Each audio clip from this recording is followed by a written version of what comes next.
Wagwan y'all. So specifically whilst I was making the video on the gang relations in GTA San Andreas, it reminded me of how nonsensical Tenpenny's plan was during the LS section. Cause I think that the most default view that a casual player will have is that Tenpenny and Smoke are the bad guys cause they dealing with the Ballas. They mashing up the families and harassing and cheating CJ all the time. Yeah, and Ryder is a saint because he isn't mentioned by Sweet at any point. But yeah, I was doing the analysis for that episode about gangs, and I just remembered how many moments there was where Tenpenny was helping the Groves. Inexplicable moments like what Smoke was doing in the Johnson's house, where no theory makes any sense. And then why later the Ballas were at the cemetery. Why the Ballas was shooting at the Johnson's house and not Sweet's house in the introduction. Why after the failed attempt in the introduction, there was weeks of inexplicable break before the next attack. Like, it's so obvious for everyone, but really nothing makes sense here. And so it irritated me because this game is 20 years old. I've been playing it for what, 12 years now? And I still don't understand the main thread? Can't run like that. So that's why this video has been made. It's simply, well, I'd really like to say analysis, but it really is a major over-analysis of this thread. But it was absolutely necessary for me to make any sense of it. So let's get it started. So the first story section that we need to analyze is what happened before the game event, so in the introduction film basically. The first scene of the movie is already crucial. We can see two crash unit officers, Frank Tenpenny and Eddie Pulaski, walking away from the Ganton blocks, so for reference, where Beat-Up live. From their conversation, it can be concluded that they've just had a meeting with Big Smoke, aka that oversized asshole back there. I knew that fat fuck would see it our way. Yeah, always do once they understand the choices we're offering. Say, Frank, what the hell are we gonna do about this Hernandez coming on board with us? Exactly the same thing as last time. He's either gonna play our way or he's gonna have a problem like that oversized asshole back there. And the first question that may arise is why are the police officers coming from these blocks if Smoke lived in Idlewood? Well, as strongly suggested by Kendall in King in Exile mission, Smoke's new house in Idlewood was given to him by Tenpenny after they agreed for the partnership. And before that, Smoke was presumably living in Ganton blocks. Smoke, he's a pusher, man. No, not Smoke. He might mess with Crash, but he don't mess with no Ye. Come on, CJ, how you think he got that new house, huh?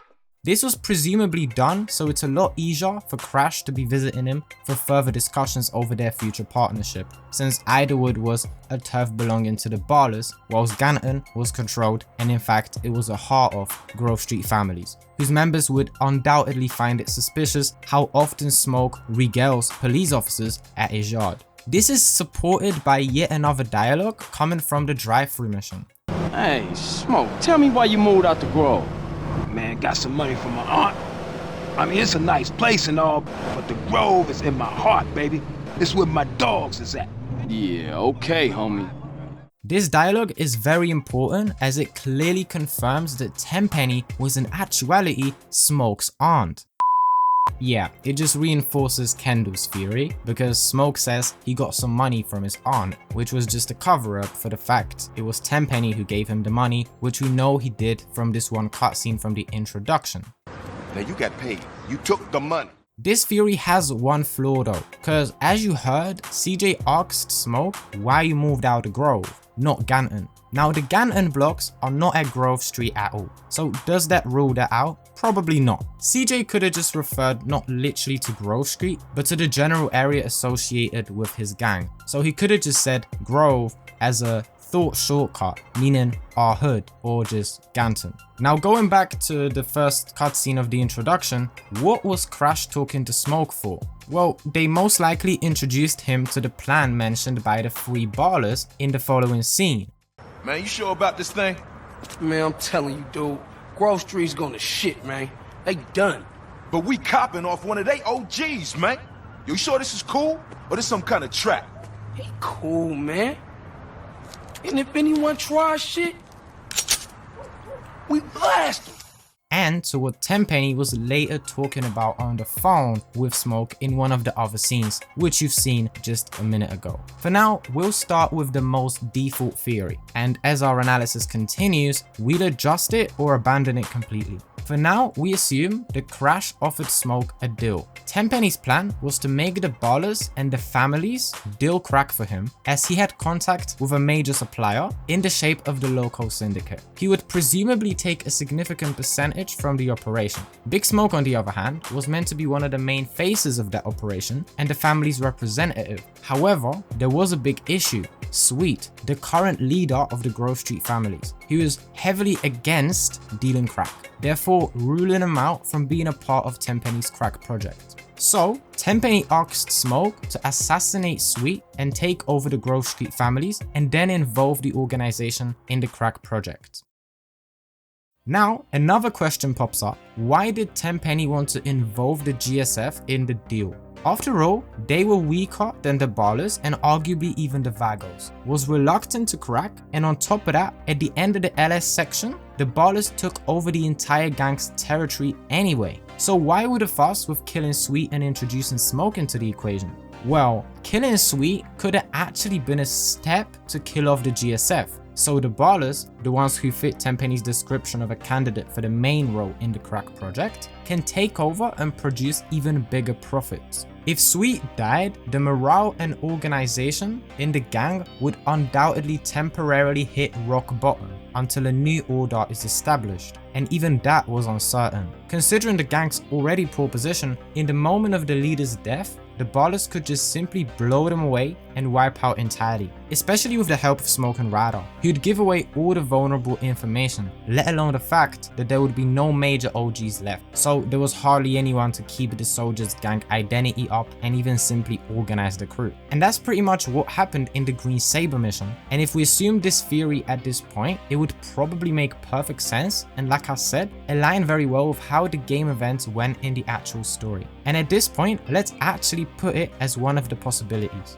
However, there also are arguments speaking behind involving the GSF in the crack project. First of all, destroying the families would not be such an easy feat as it may seem. Even though the sets were beefing and they were in a far worse position than back in the day, all three sets combined together still had quite significant area of influence. And what's the most important is that even if the gang lost all territory, as it also happened in the game, the culture and the gang identity would undoubtedly remain strong in many of the members. We even see it at the end of the original story. Even though the family's gang was basically off the map for what presumably was long months, and no major OG could in any way try to uphold the gang identity amongst the members. In fact, the opposite was done by Smoke, Ryder and Beat Up, who made the remnants of the family slave for the Ballas. Despite all that, once Sweet and CJ returned, somehow, in a matter of days, they managed to take back some territory and gather up a solid crew. What I mean is that Tenpenny may have been aware that taking over the family's turf may seemingly eradicate a problem, but in reality, the remnants of the gang could constantly initiate uprisings, shall we say, and in general cause more trouble than what it's worth.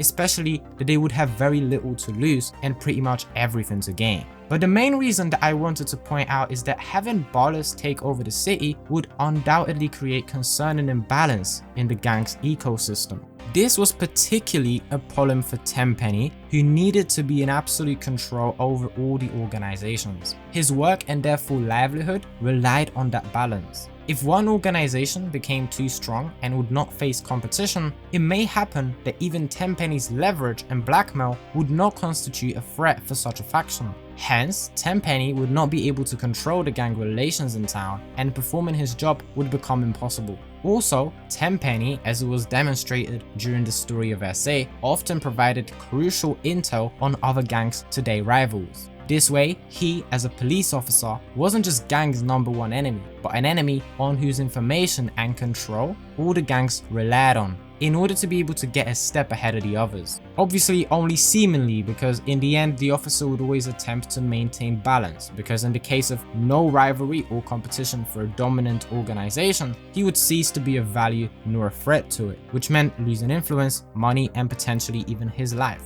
but this would become a major risk for the crack project specifically. See, if the Ballas took over and became very strong, Tenpenny's plan would not only appear a lot less attractive to them, but they also would probably be able to find what Tenpenny had to offer themselves, which was simply connection with the Loco Syndicate.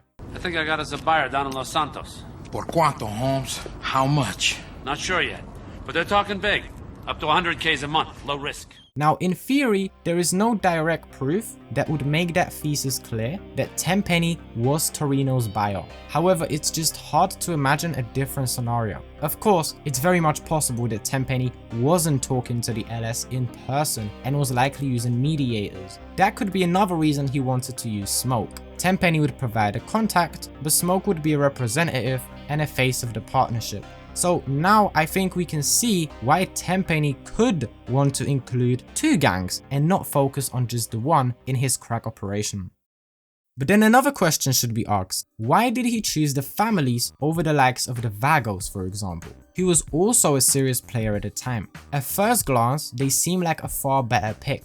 First off, the Families were disputed and the Vagos didn't seem to deal with any internal conflicts. And secondly, they didn't have an issue with selling crack, as evidenced by the mission Wrong Side of the Tracks, where we find out that a posse of Vagos are set to make a deal with San Fierro Reefer, which almost certainly involved crack cocaine. Note is that T-Bone was a member of San Fierro Reefer and one of the main faces of the Loco Syndicate, and that the LS would use Reefer soldiers for their actions. Additionally, in that mission, Tenpenny ordered Smoke to stop the Vagos from cutting the deal, suggesting that he wanted to get rid of the competition in that way, which likely means that the Vagos were planning to deal with the same party as himself, the Loco Syndicate, via the San Fierro Reefer. Therefore, why would Tenpenny choose the Families over the Vagos? Well, the first reason that came to my mind is simply racial prejudice. After all, Tenpenny was African American, the Ballas and the Families were also African American, whilst Vagos were Hispanic.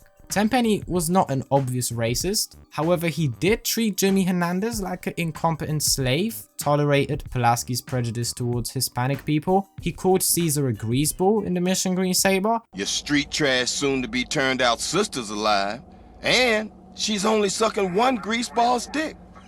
And he mocked the Spanish accent in the mission 555 We Tip. Carl, how's San Fierro? It's fucked up. I can honestly say I wish you was here. Great. Yeah, I done warned y'all, it was an overanalysis. But nah, like seriously, I think it could actually have been a thing. It's not the only possible reason though. The second is that Tenpenny perhaps had a lot more leverage over the Families members and contacts in general within the Families than within the Vagos. Meaning that Vagos just would be too hard to control, or they would be simply too reluctant to a partnership with Tenpenny. You know, cause after all, dealing with Tenpenny was dealing with a cop. It was just risky and the Vagos could have just simply not trusted Tenpenny. But the reason that I think is the most convincing is the long-lasting rivalry between the Ballas and the Families. Why do it matter? Well, take the balance theory we talked about that Tenpenny was trying to achieve. So then imagine that we'd have equally strong Ballas and the Families dealing crack together and paying Tenpenny a cut. Now, we talked about why Tenpenny wanted two gangs and not just one, and how that allowed him to remain in control of this operation. Now, if the two gangs that Tenpenny chose would be neutral to each other, such a fruitful business in which they would work together could easily turn into deeper collaboration between the two factions, who could join forces in order to together abolish Tenpenny. Tenpenny, by picking two gangs that were very deeply and historically conflicted with each other and had a lot of hatred for each other, ensured this would not happen. Even though both gangs would be dealing drugs coming from the same source, I think that this would probably turn into the Vincenzo pattern, shall we call it. I'm talking about a relationship between Tony Cipriani and Vincenzo Chili from GTA Liberty City stories that we was already talking about in at least 2 videos. It's a perfect example of how competition within collaboration can be very motivational for the parties and therefore beneficial for the entire project. Vincenzo and Tony was united under one gang, the Leone Mafia. However, they were both competing with each other and didn't like each other, which was motivating them to do more than the other. But at the end of the day, both of them's work benefited the same cause. That's a dynamic that Tenpenny could have also wanted to create in his crack project between the families and the Ballas. Not only would he prevent the organizations from uniting, but also they would compete with each other in a controlled way, supervised by Tenpenny, who, just as he was doing during the LS section of the original story, would always lend a hand to the side at disadvantage in order to restore the balance. So prejudice, different relationship with both gangs, and the Vincenzo pattern could all have been reasons for which Tenpenny preferred the families over the Vagos. So at this point we got two options. Either Tenpenny wanted Smoke to kill Sweet in order to destroy the gang's morale, and then with the help of Smoke and Ryder, destroy the families almost completely, and that theory is supported by how the game event unfolded eventually. Or he wanted to kill the current anti-crack leader so Smoke can take over the gang and agree to take part in the crack project, which theory is supported by the balance theory we discussed. Smoke received a down payment and a new house in Idlewood, as of course he's agreed. Now let's ask ourselves another fundamental question, and that is why Smoke decided to agree to kill his friend and potentially betray the organization he belonged to, because that depends on which of the theories discussed a while ago we go with. First, it could be the same reason as Ryder: unfulfilled ambition and irritation at the current leader's incompetence and his lack of ambition. Secondly, it could have been Smoke's character, and that is greatly shown by his last appearance in the mission End of the Line. When CJ walked into Smoke's floor in his crack palace, he found him sitting alone, playing video games and smoking presumably some sort of a narcotic. From his dialogue in this mission, it can be seen how selfish Big Smoke was or became. Look at you, you got the whole world. I ain't got no regrets, man. Smoke, you had... I made it, CJ. I'm a success. I can't be touched. I don't give a fuck. Fuck the whole world. What happened to you, man? Man, what the fuck do you care? I guess we better do this shit then. He took the most satisfaction from being the best and of a bigger status than others, and that his name will be remembered. He valued power, recognition, and financial success over the emotional connection with other people. At least it seemed like this by the point of the last mission. The last mission shows Smoke's life objective. He wanted a comfortable life where he'd barely have to work, everyone would do everything for him, while he can enjoy some surface pleasures like playing video games, rest, food, and artificial pleasures like using drugs. He didn't seem like someone who'd have interest in building close relationships. While having such a personality, money and power is pretty much all you need. Therefore, when Tenpenny gave Smoke such an opportunity, he agreed. However, it could have been that Tenpenny's proposition was in reality half blackmail, and that even could have been the case with the Ballas as well, which was suggested to me by the user of a nickname Green Sabre, who wrote a few very extensive and interesting comments on my channel. And exactly one of the theories he brought up is that as well the Ballas as Big Smoke could have been somewhat forced into partnering with Tenpenny. And I must say that it's a very accurate theory that has many things to support it with. First, a few dialogues. I knew that fat fuck would see it our way. Yeah, always do once they understand the choices we're offering. This Pulaski's dialogue is of course irony, and it strongly suggests that choices is rather a big overstatement. And it was more like, you better do what you're told or we gonna have you killed or imprisoned. In the same scene, Tenpenny says this. Say, Frank, what the hell are we gonna do about this Hernandez coming on board with us? Exactly the same thing as last time. He's either gonna play our way or he's gonna have a problem like that oversized asshole back there. He's comparing the approach they gonna take handling the new recruit, Jimmy Hernandez, to the one they take with Smoke. Tenpenny clearly says that anybody who doesn't do what they want him to do is going to be faced with consequences, so simply admitting that the method they use is blackmail. Another dialogue is from the scene where Smoke recruits Ryder into the crack project. Now the way I see it is that we don't have a choice. Ain't nothing to feel bad about. You put a gun to a brother's head, brother's gonna do what he's told, no matter if he's a fool or a wise man. You don't want to put it in the brain, but if you can make it work and make some Benjamins while you at it, then that's cool. Smoke is probably not exaggerating when he says that they ain't got a choice, as Tenpenny probably threatened him that if he doesn't play along, he'll lose his freedom or life. Blackmail was a method Crash used all the time. We see it in Ralph Pendlebury's example, the officer who wanted to expose Tenpenny's corruption and who eventually ended up getting shot dead by Hernandez at the orders of Tenpenny himself. Furthermore, CJ was eventually framed with that exact murder, whom Tenpenny then used to do his dirty work throughout the vast part of the story. Another brilliant example of Tenpenny's blackmail is another conversation between him and Smoke. Listen to me, son. I don't give a fuck about you. I don't give a fuck about your principles. I don't give a fuck about your friends. People who step in my way get fucked with. Now, you got paid. You took the money. I'm trying to set you up for life here, boy, and you're inadequate. You're no use to me at all, boy. Maybe I should kill you instead. Eddie, organize a hit squad. Not a problem. You hear that? You feeling me here? You about to wake up with your head 50 feet away from your body, son. Do what we agreed. Oh, you think you can put one over on me? Do you? I don't think so. So do it. This week. When Smoke presumably changed his mind about killing Sweet and wanted to find a different solution, Tenpenny left Smoke with no illusions that the plan remains as it is, threatening him that if he don't carry out the task until the end of the week, a hitman squad will be sent to assassinate him. As we can see, Tenpenny not only could afford to have someone killed, but he was also a police officer. He undoubtedly had bad dirt on many gangsters across all organizations, and even if he didn't, it was not hard for him to make it up. In terms of whether he blackmailed the Ballas, it's also possible. First of all, convincing the Ballas and the families to work together seemed like an unachievable feat due to the rivalry. We see in the Ganton alleyway scene that some Ballas were very concerned about Tenpenny's credibility and were very uncertain about dealing with him, especially considering that it involved a partnership with one of the OGs of their sworn rivals. Man, you sure about this thing? Man, I'm telling you, dude, Grove Street's going to shit, man. They done. But we copping off one of they OGs, man. You sure this is cool? Or this some kind of trap? He cool, man. And if anyone tries shit, we blast them. Additionally, the Ballas were doing very well on their own, and so they didn't necessarily need to deal with Tenpenny. And we already talked about that the sole fact Tenpenny was a cop could be enough argument to not want to work with him. Therefore, it's believable that Tenpenny might have been forced to pull a few aces out his sleeve just to help persuade the purple guys about his big supplier.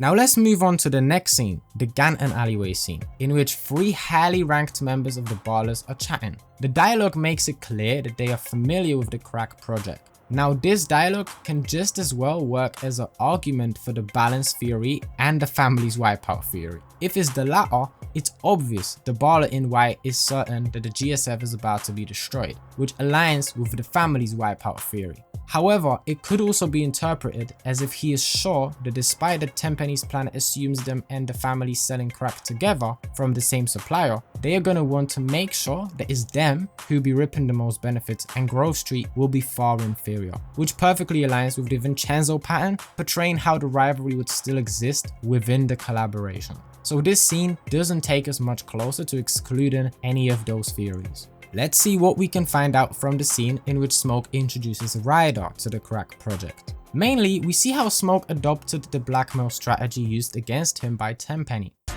Now the way I see it is that we don't have a choice.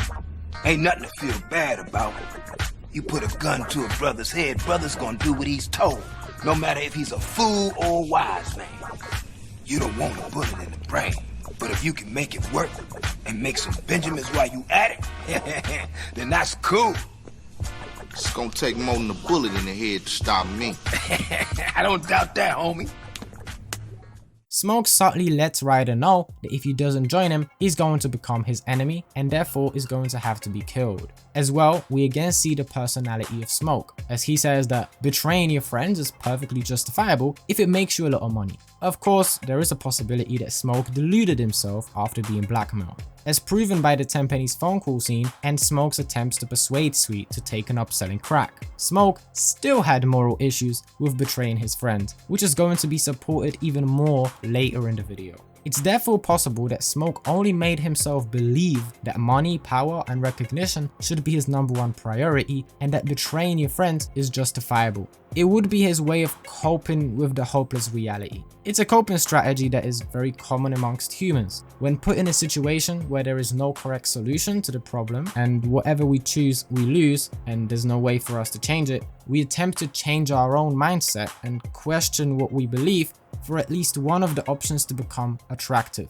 We're terrified of admitting to ourselves that there's no way out. Therefore, we delude ourselves to thinking that one option is a win, and we can be so effective in that we actually often succeed and start to believe that our new mindset is authentic. And sometimes it is. Although, very often it's simply a delusion, which we may later regret we got caught up in. Looking at the fact that Smoke had moral issues about killing Sweet and his almost opposing approach in the final mission, it's probably safe to assume that to some extent, the shift in Big Smoke's values was a result of self-delusion. I think that someone could also conclude from this is that Tenpenny asked Smoke to recruit Ryder. However, I find this highly doubtful. Ryder was treated like a pest by Tenpenny in the game, and he didn't seem to be treated seriously. His drug addiction was probably also an effective disencourager for Tenpenny to want to include him in the crack project. As much as he eventually didn't mind Ryder being involved, I don't think he specifically asked Smoke to engage him.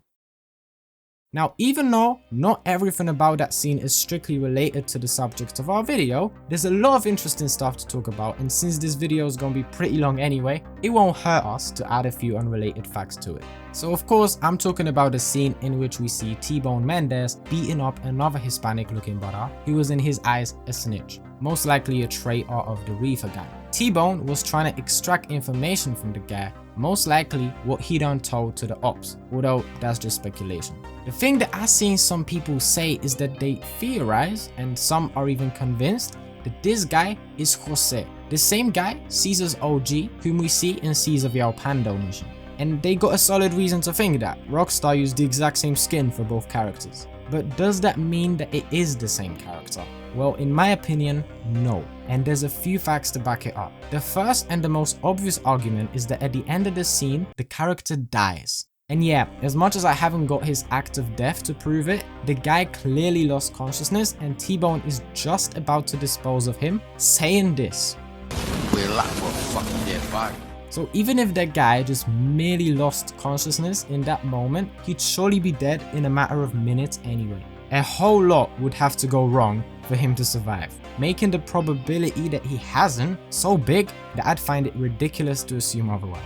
And of course, that argument is valid because the introduction film takes place before the events of San Andreas, and we see Jose in Caesar the Pando, and his name is Jose, not Jesus, a bit similar yet different, so I'd not assume that he rose from the dead neither. And yeah, again, I cannot 100% prove that this particular scene takes place before the mission Caesar the Pando, but really, the probability is also just enormous. The introduction contains a lot of scenes which undoubtedly are from before GTA SA. CJ being in Liberty City, the assassination of Sweet's mom, the conversation between Smoke and Sweet, because the dialogue leaves us with no doubt that CJ is at that point still in Liberty City.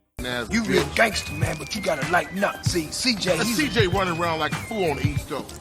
Even the beginning scene too, due to the dialogue from which we know that Pendlebury is still alive and that Hernandez hasn't yet joined the force. Say, Frank, what the hell are we gonna do about this Hernandez coming on board with us? Exactly the same thing as last time. He's either gonna play our way or he's gonna have a problem like that oversized asshole back there. Look, I ain't worried about that, Pulaski. Pendlebury's more of a concern. If he does what he's threatening, then shit's about to get real interesting. Both of which events were already done by the time of the introductory mission in the game. Although a little side note / fun fact, it's almost certain that the scene in which Pendlebury gets killed happens already during the events of the game. Tenpenny, while framing CJ with murder, claims that Pendlebury was shot not 5 minutes ago. This is a weapon, Officer Pulaski, that was used to gun down a police officer not 10 minutes ago. Officer Pendlebury. A fine man, I might add.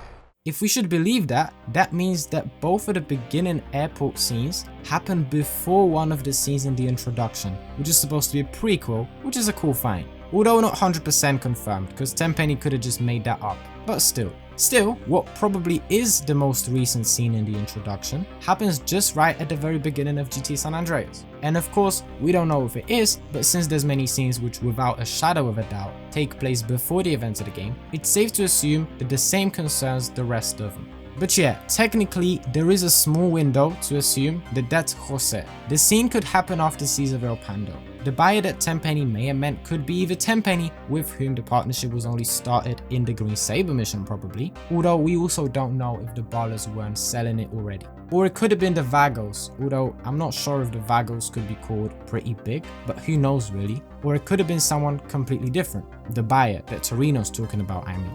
Well, I'm saying that this scene technically could take place after the mission Caesarville Pando. But in that case, would someone of a big status in his gang, as can be concluded about Jose, go spy on the Loco Syndicate or the Reefers? Well, actually, it doesn't seem that unhinged. In one of the unused dialogue lines of Caesar from the Photo Opportunity mission, Caesar says that he knows Mendez and that he killed a few of his guys in jail. That's T-Bone Mendez!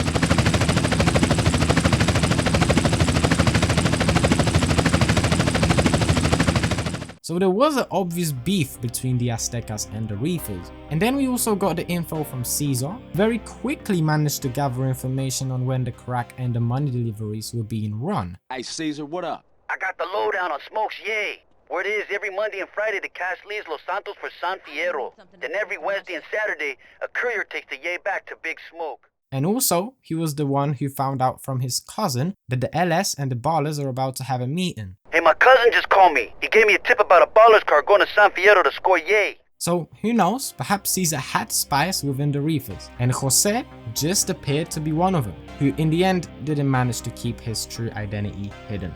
But yeah, that's still just a theory, but it's not that wild actually as I thought it would be. Still, I wouldn't be at all surprised if the developers just simply reused the same model out of laziness, or rather just time saving. Because look at it like that, you got a scene and you need a Hispanic looking gangster, and importantly it has to be a motion capture model.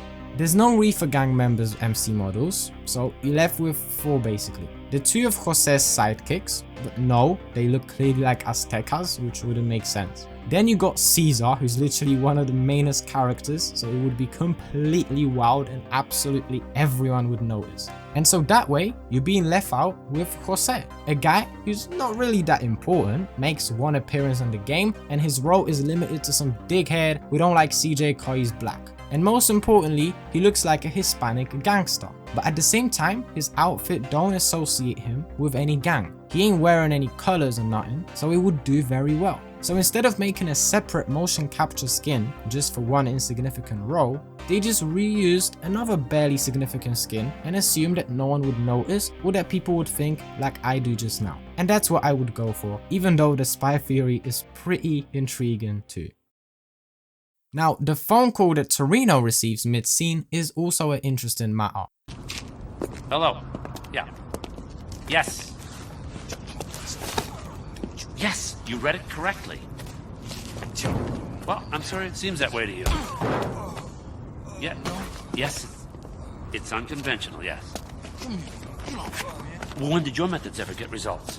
When? Hey, I know people who are dead because of you. So don't mess with me on this one. Okay? It's vital that it goes ahead. History will understand. Look, I've done a lot of work. Trust me now. No, you can't play with shit and not get dirty. Everybody knows that. Even you. Okay? Now look, I gotta go. Mendez! Now listen, that was a buyer. I think that every one of us figured out that it was not the buyer, as opposed to what Mike told T-Bone.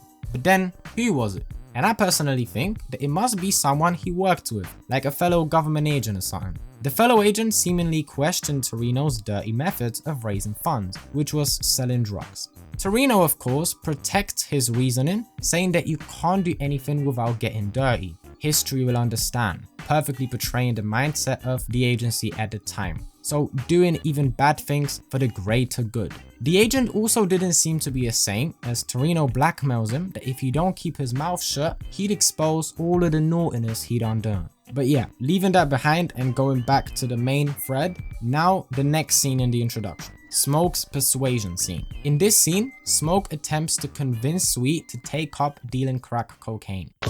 Hey, fool, we losing the streets, man. Nah, we just standing by our principles, homie. But our principles are making us bitches, man. Everyday ballers get stronger, and you and I get weaker. You and I get poorer, man. Man, that shit'll blow over. Oh, it always does. Get your... This ain't a fucking playground craze, man. This is the biggest money-making opportunity that guys like us will ever see. I got all the shit I need. Man, I thought we was in this for the hood.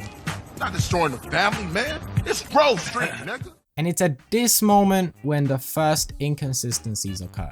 Before, we settled on that Tenpenny told Smoke to kill Sweet. Then, Smoke even recruited Ryder to that betrayal. And now, we see Smoke trying to convince Sweet to take up dealing crack. That was not what Smoke was supposed to be doing. He was meant to eliminate him, not try to convince him. And it is certain, and we'll see why whilst analysing further scenes. So, wagwania. Well, as we said, even though Smoke tried to justify his betrayal in his head, it was somewhat a delusion. Even though he said to Ryder that there ain't nothing to feel bad about, he did feel bad about it. That's why he thought of a different strategy that also proves that Sweet must have been a problem for Tenpenny due to his reluctance to deal in crack. That's the only way it makes sense if Smoke's attempt to circumvent what he agreed to was convincing Sweet to change his mind about crack. Smoke hoped that Tenpenny would accept such a solution and would let Sweet live if he agreed to deal crack.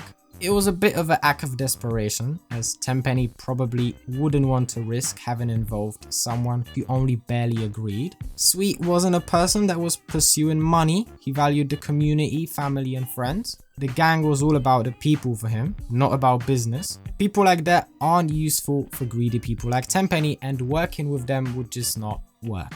Yeah, working wouldn't work. So it was really very unlikely that Tenpenny would go for that. Yet Smoke really must have had a huge dilemma in his head and was desperately looking for a way for everyone to be happy, which I respect. Ultimately, of course, Smoke failed miserably to in any way make Sweet take a different approach. Sweet clearly lets him know that the gang is about the community and he is not willing to risk destroying it by getting involved in selling such a strong substance as crack cocaine. Now the next thing that Smoke brings up is CJ. Talking to hold the family together. You heard from CJ lately? We ain't speaking. He got his own life, more than he deserved. What, Brian been dead, 5 years now? Yeah, CJ had 5 years when he should have been dead. Man, I lost 2 brothers, man. One got killed and one showed himself. Perpetrating ass. You real gangster, man, but you gotta lighten up. See, CJ, CJ running around like a fool on the East Coast. He can rot in hell for all I give a fuck. And now let's try to think why he did that. The first theory that I heard of is that Smoke wanted to make sure that CJ will not return anytime soon. He may have considered him as a threat to the operation he was about to conduct. And knowing CJ's loyalty towards his brother, it was a very safe bet to assume that he would once more stand by his brother's side and not his, or simply would want to avenge Sweet after Smoke would get rid of him.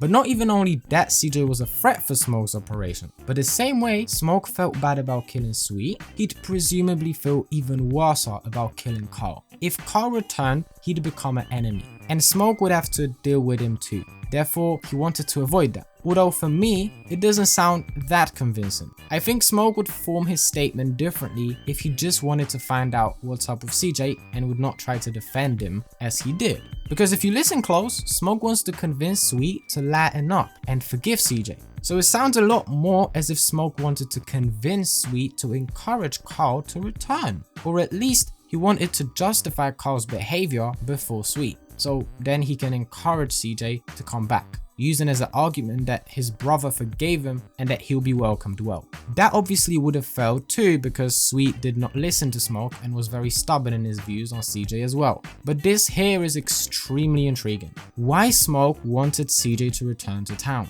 As we said earlier, CJ was more of a problem from both the business and the moral perspective for Smoke. So why would you want to bring the problem back into town? Well, firstly, I thought that maybe there's another reason why Smoke brought CJ up and tried to defend him. It was for him to see who he's dealing with and if it's worth even trying to convince Sweet to anything. So that thought of mine basically implies that Smoke brought up CJ to potentially expose Sweet's hypocrisy. A, in order to assess whether it's possible at all to change his mind on anything. or B, to potentially make Sweet see his own hypocrisy by showing another example of it apart from crack. So then Sweet would see the vulnerability of his opinions and that he's not always right, which could potentially lead to him rethinking his views on crack cocaine. Or C, purely out of envy and frustration. Or D, in order to morally justify his decision to betray Sweet. You know, I bet he'd feel better if he was killing his friend who was a hopeless, unfair and delusional hypocrite, rather than killing his friend who is right in his views and understands all aspects of the situation.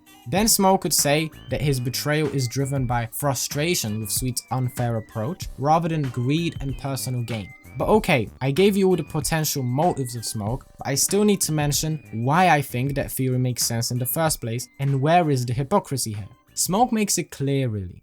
Man, I thought we was in this for the hood. Not destroying the family, man. It's Grove Street, nigga. Talking to hold Roll the it, John. together. You heard from CJ lately? We ain't speaking. After Sweet mentions keeping the family together, Smoke literally giggles and mentions CJ. In case it's not clear enough yet, the hypocrisy is that Sweet refuses to sell crack, using as an argument that that is destroying the family. Of course, this makes sense, and Big Bear as well as Beat Up are perfect examples Sweet could use to support his case. Introducing crack could corrupt some people mentally or physically due to addiction, but also the big money coming from selling it could make them greedy and corrupt their otherwise straight value system. However, this argument falls apart if we take CJ's case. I've made a whole episode talking about how Sweet overblamed Carl for Brian's death, possibly in order to raise his own self-esteem by pointing out flaws of others and making them a bigger deal than what they are. CJ was his brother and probably one of the closest people, yet Sweet wrongly rejected him. That is the exact opposite of keeping the family together. That is destroying the family at its finest, both in gang and literal meaning. Because CJ was not only Sweet's kin, but also a member of the GSF, which he confirms himself in the introductory mission, where he says that he hasn't been representing Grove Street for 5 years, which makes it clear that he had done before his departure to Liberty City. Now I ain't represented Grove Street in 5 years, but the Ballas won't give a shit.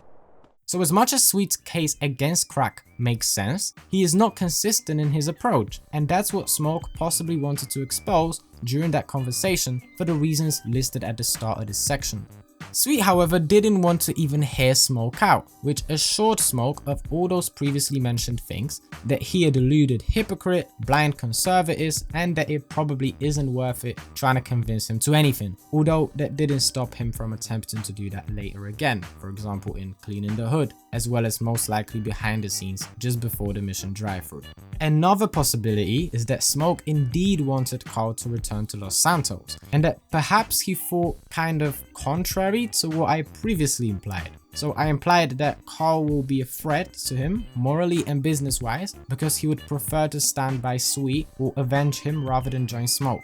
But perhaps Smoke wanted to see if perhaps Sweet isn't gonna listen to someone who's his family. This must have been very deeply analyzed by Smoke though, because as we said earlier, the most basic and obvious conclusion would be that Sweet absolutely wouldn't listen to a single word of Carl because of the grudge he holds against him. But we see in the final game how Sweet turned his grudge against CJ into favoring him, being very loyal, loving and caring to him. Smoke might have saw that coming. He definitely had the capacity to deep that, as he knew Sweet very well and for a long time, including when CJ was around, so he could have saw that if CJ returned, the bond between the two would be quickly reinstated, and therefore CJ could become the weight of Smoke to convince Sweet to join the crack operation. However, I got yet another approach to this situation. First, let's notice the strange kind of admiration Smoke had towards Carl during the Los Santos section, which will become even more clear after we unravel some beta content as the video goes on. You know, I mean the type of shit he says, for example in 9s and AKs. I admire you, Carl. You're a leader, a visionary. Remember me when you get to the top. So now I think that this whole thing weren't even about whether Smoke wanted or did not want CJ to return to LS. Because really, it was inevitable. We said that Smoke was supposed to kill Sweet. After he'd do that, obviously CJ would return to LS. And with the person who gave him the hardest time out of all before the 5 years, or at least that one that hurt the most, being basically dead, there was a very decent chance that CJ would stay. Perhaps CJ would even want to find out who killed his brother and exact revenge. Plus, he would have to stay because Tenpenny would still frame him with the murder of Pendlebury or with whatever else he'd make up. And now we go back to the motive I mentioned before, so that Smoke didn't want to cause any collateral damage, so to speak. Because as much as he perhaps managed to mostly justify his betrayal of Sweet, who was a deluded hypocrite, there was no justification for betraying Carl. Smoke just simply did not want to have Carl as his enemy. CJ did nothing wrong and Smoke would feel horribly bad about having to kill him because of Sweet. And as we said, Smoke would expect Carl to take Sweet's side again. And the only way to keep Carl in liberty was if he convinced Sweet to crack and if Tenpenny accepted it, for which the chances were slim if not marginal. Therefore, what I imply in this theory is that Smoke tried to do to CJ the same he did with Ryder. He wanted to get him back home, to subtly get him on his side and make him join his crack operation, as well as expose Sweet's hypocrisy to him. And hoping to avoid killing Sweet and that Sweet would be convinced by Carl if he managed to see Smoke's mindset and the errors of Sweet, Smoke wanted to bring him back in town before killing Sweet. And all the poetry and admiration that I mentioned before was Smoke's subtle attempts to make Carl think, as well as to justify his betrayal before him, and letting CJ know that he is his friend and not an enemy. All that in order to try to avoid having to deal with Carl as a foe. Notice that the same sort of poetry he talks to Ryder in that cutscene. Now the way I see it is that we don't have a choice. Ain't nothing to feel bad about. You put a gun to a brother's head, brother's gonna do what he's told, no matter if he's a fool or a wise man. You don't want a bullet in the brain, but if you can make it work and make some Benjamins while you at it, then that's cool. There, it was indirect blackmail, and who knows, maybe Smoke planned to resort to such methods even with CJ, especially if he knew that Crash was to frame CJ with the murder of Pendlebury. Perhaps Smoke would also use that to his advantage and to pull Carl towards his side, at least enough for him to not have to go against each other. I know that it's utterly overanalyzed, but that's how deep I have to go to make any sense of this, which is kind of my goal here. Anyway, this whole theory with Smoke wanting CJ to be on his side fits a lot better with Tenpenny. Yeah, homies for life? Street loyalty? That's all bullshit, Carl. Didn't you learn that when they ran you out of town just because you let Brian die? Huh? This suggests that Tenpenny expected Carl to stop believing in the gang loyalty and his brother due to how he got treated after Brian's death. This belief, if it was there, would make CJ less likely in Tenpenny's eyes to follow Sweet's loyalty over being a part of Tenpenny's operation. What I'm implying is that it's very much possible that even Tenpenny wanted to bring CJ back in town and then make him a part of his operation. This is further suggested by Pulaski in High Noon. You know Tenpenny's gonna rub you out too. Carl, you got it all wrong, pal. Tenpenny was the one saving your ass. Every time I wanted to get rid of you, he'd find some excuse to keep you alive. What Pulaski is talking about can be seen very well in the Green Sabre cutscene as well. Huh? Eddie, I can't deal with this guy. He's an idiot. Let me air this fucker out. No, officer. For once, let's let the kid do something good with his useless life.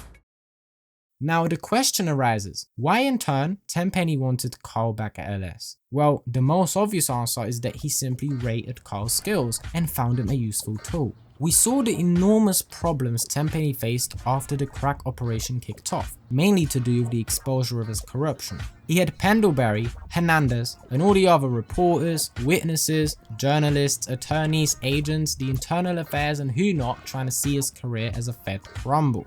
As we remember, CJ was mostly the one Frank used to wipe all the Mark offers out or get rid of the evidence. I bet Frank saw that coming and knew that without a proper dirty work kind of guy like CJ, the crack operation would quickly turn into a long jail spell. So that connected with Smoke, who wanted to get CJ on his side, made CJ quite unexpectedly a very valuable resource for both Smoke and Tenpenny. Moving on to another scene, this one portrays Tenpenny talking to someone on the phone. Listen to me, son. I don't give a fuck about you. I don't give a fuck about your principles. I don't give a fuck about your friends. People who step in my way get fucked. Now you got paid. You took the money. I'm trying to set you up for life here, boy, and you're inadequate. You're no use to me at all, boy. Maybe I should kill you instead. Eddie, organize a hit squad. Not a problem. You hear that? You feeling me here? You about to wake up with your head 50 feet away from your body, son. Do what we agreed. Oh, you think you can put one over on me? Do you? I don't think so. So do it. This week.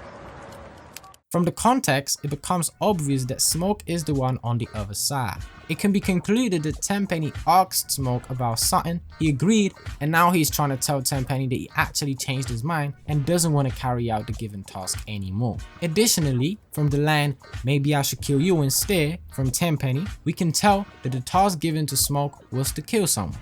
Of course, going with what we already settled on, the task given to Smoke was to kill Sweet. It makes sense that now Smoke wants to resign. We've just only talked about how he was trying to convince Sweet to take up dealing crack, which shows that even though Smoke agreed, he didn't actually want to kill Sweet at all. Assuming he was blackmailed by Crash, which is almost certainly the case, it is no wonder that he initially agreed, and then he came up with an idea to try to persuade Sweet into crack and perhaps that way avoid having to kill him and at the same time do Tenpenny's wishing. The order of the scenes is probably not coincidental here. After Smoke realized that Sweet is probably not to be convinced, so his plan failed, he tried to quit what he initially agreed upon or encourage Tenpenny to find another solution. We can also see from Tenpenny's dialogue that Smoke indeed had a moral issue about killing his friend. Listen to me, son. I don't give a fuck about you. I don't give a fuck about your principles. I don't give a fuck about your friends.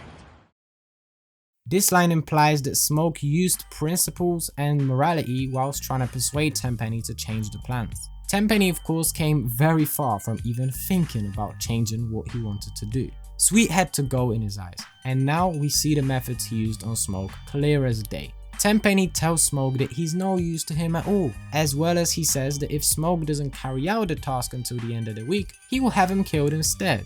Although this is most likely bollocks, as that would imply that Tenpenny involved Smoke into this deal not out of necessity, but out of generosity or gratitude. And Tenpenny, well, he defo weren't a charity, was he? If you weren't useful to him, you was out, and he wouldn't care about you. He only told that to Smoke so as to spark some urgency in him. Cause who'd he use if not Smoke? CJ was gone, and he'd never turn on Sweet anyway. Ryder he considered unserious. Big Bear was a drug fiend, and Beat Up weren't hanging out with the Groves no more. Smoke was the only one he could use for the role of getting rid of Sweet and then taking over the families. Tenpenny defo wouldn't be putting up with Smoke's indecisiveness if he had an alternative. In any case, Smoke now found himself in a terrible position. He could either betray and fight with his friends or get killed himself. And now, the first Green Sabre scene. The Green Sabre leaves from a garage downtown. The order of the scenes again, I think that it is not coincidental. The fact that it happens right after the deadline phone call suggests a direct connection between those two events. It seems at first as if Smoke ultimately decided to hire some ballers to kill Sweet rather than doing it himself. But let me take issue with that. The ballers knew about Smoke being involved in the deal, but that don't mean they was his best friends now. If you really think about it, the idea of Smoke asking or hiring the ballers to kill Sweet is ridiculous. I don't think the ballers would ever trust Smoke on something like that. It is much more likely and logical that it was Tenpenny who got the ballers to do it. Tenpenny therefore had the influence to make the ballers carry out an assassination, especially the leader of another gang. We see that he even would do that during the story. He got CJ to kill the Vago OG in the mission Burning Desire, as well as he dropped info about Kane being at the funeral of Little Weasel in Los Sepulcros. Besides, trust weren't even an option for the ballers probably, as it's likely that they was simply blackmailed into cooperation anyway. Okay, but why would Tenpenny even want the ballers to kill Sweet if he already asked Smoke to do it? Well, the way I see it is that Tenpenny, after hearing that Smoke is very hesitant to carry out what he was asked of, decided that he needs to take care of this himself. Therefore, he got the ballers to kill Sweet. Smoke was still however useful to him, because someone had to take care of the families afterwards and involve them in the crack operation, right? And even if we assume the family's wipeout theory, Smoke would be crucial in destroying the families, as he could provide some valuable intel to the ballers. So maybe Tenpenny was acting all stubborn and unbendable, yet in reality he may have not had a choice, so he actually did let Smoke crap out of the task. It's also quite possible that Tenpenny organized the hit only after Smoke failed to meet his deadline. Either way, it seems like Smoke had a lot more freedom than what Tenpenny made it look like. that shows how important it was for Tenpenny to involve the families in the project, if we assume the union theory, so that the families and Ballas would be equal parties in the crack operation. Another option is that Smoke and Tenpenny did eventually came to a compromise. Tenpenny would get the Ballas to carry out the assassination, while Smoke would give him the exact lowdown on when and where Sweet's gonna be the best to hit. However, this theory carries a serious flaw. If Smoke gave the Ballas the exact information of Sweet's whereabouts, how come they hit the wrong house? Remember this question, we'll return to it in a more appropriate moment in the video.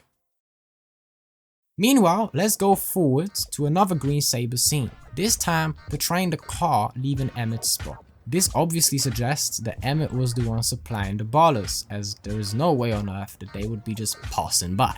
First of all, the route they'd have to take would be completely and utterly ridiculous, let alone why would they ever drive into a random alleyway. This may come as shocking looking at how friendly Emmet appears towards the Grove Street boys in the actual game, and that despite the beef between his set and the GSF. And well, it's a surprising theory, probably because it's simply not true. The more likely option I see is that Emmet was robbed by the Ballas. First of all, notice the paranoid behavior of Emmet in the 9s and AKs mission. Perhaps that's what he was like, or maybe he was extra vigilant after a recent raid on his place. And perhaps that raid happened in the introduction film. Another thing, notice with how much weight and sort of guilt Emmet extends his condolences to CJ about Beverly Johnson. I'm sorry about Beverly. That's why we... Maybe he just actually felt very sorry about that. Or maybe he managed to realize that the guns that were stolen off him was later used for the assassination of CJ's mum. You know, he definitely recognized the Green Sabre, and judging by the dialogue in Drive-thru, there was a rumor about Green Sabre on the streets, so it totally makes sense. Some people say they saw a Green Sabre doing the work, then speeding away. That could also explain why he was acting so friendly towards CJ, despite the beef they had. You know, he may have felt partially responsible for the death of CJ's mom, and so he used this opportunity as a way to sort of redeem himself. But yet another thing is very interesting, the soundtrack. Listen to the first scene.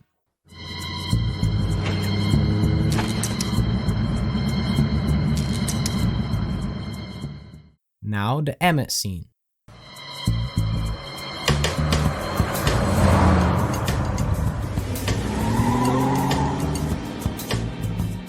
Can you hear the ticking noise? It sort of resembles shots, but it's probably not the shots, and that's not even my point. But just notice the ticking. Now the third scene.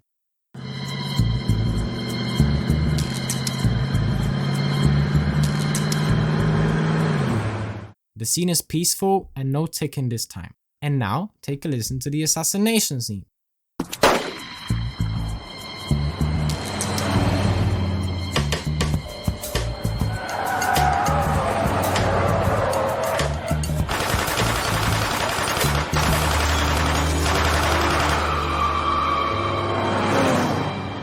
Ticking again. You see what I'm getting at here? It kind of feels as if Rockstar wanted to suggest the violence in the scene by adding that characteristic ticking sound. And it makes sense because the first and the third scenes are totally peaceful. The second, so the Emmet scene, is likely violent, while the last one is obviously an assassination, so it's also very violent. Let man know what you think about that.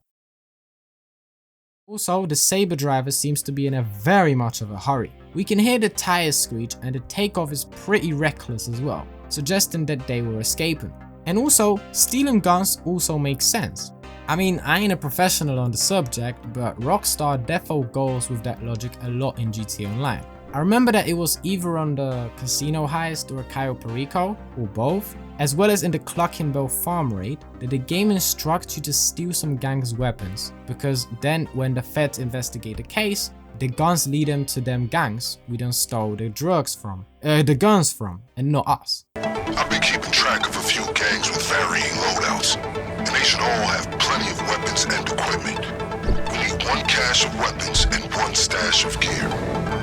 Just be sure to leave with weapons, masks, and armor that can't be traced to us. LSPD field manual states, untraceable weapons and gear are textbook stratagem in any successful raid.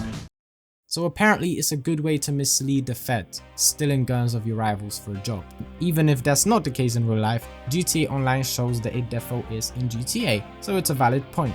And just a little fun fact, the Ballas turn left after leaving Emmet's, which is a dead end.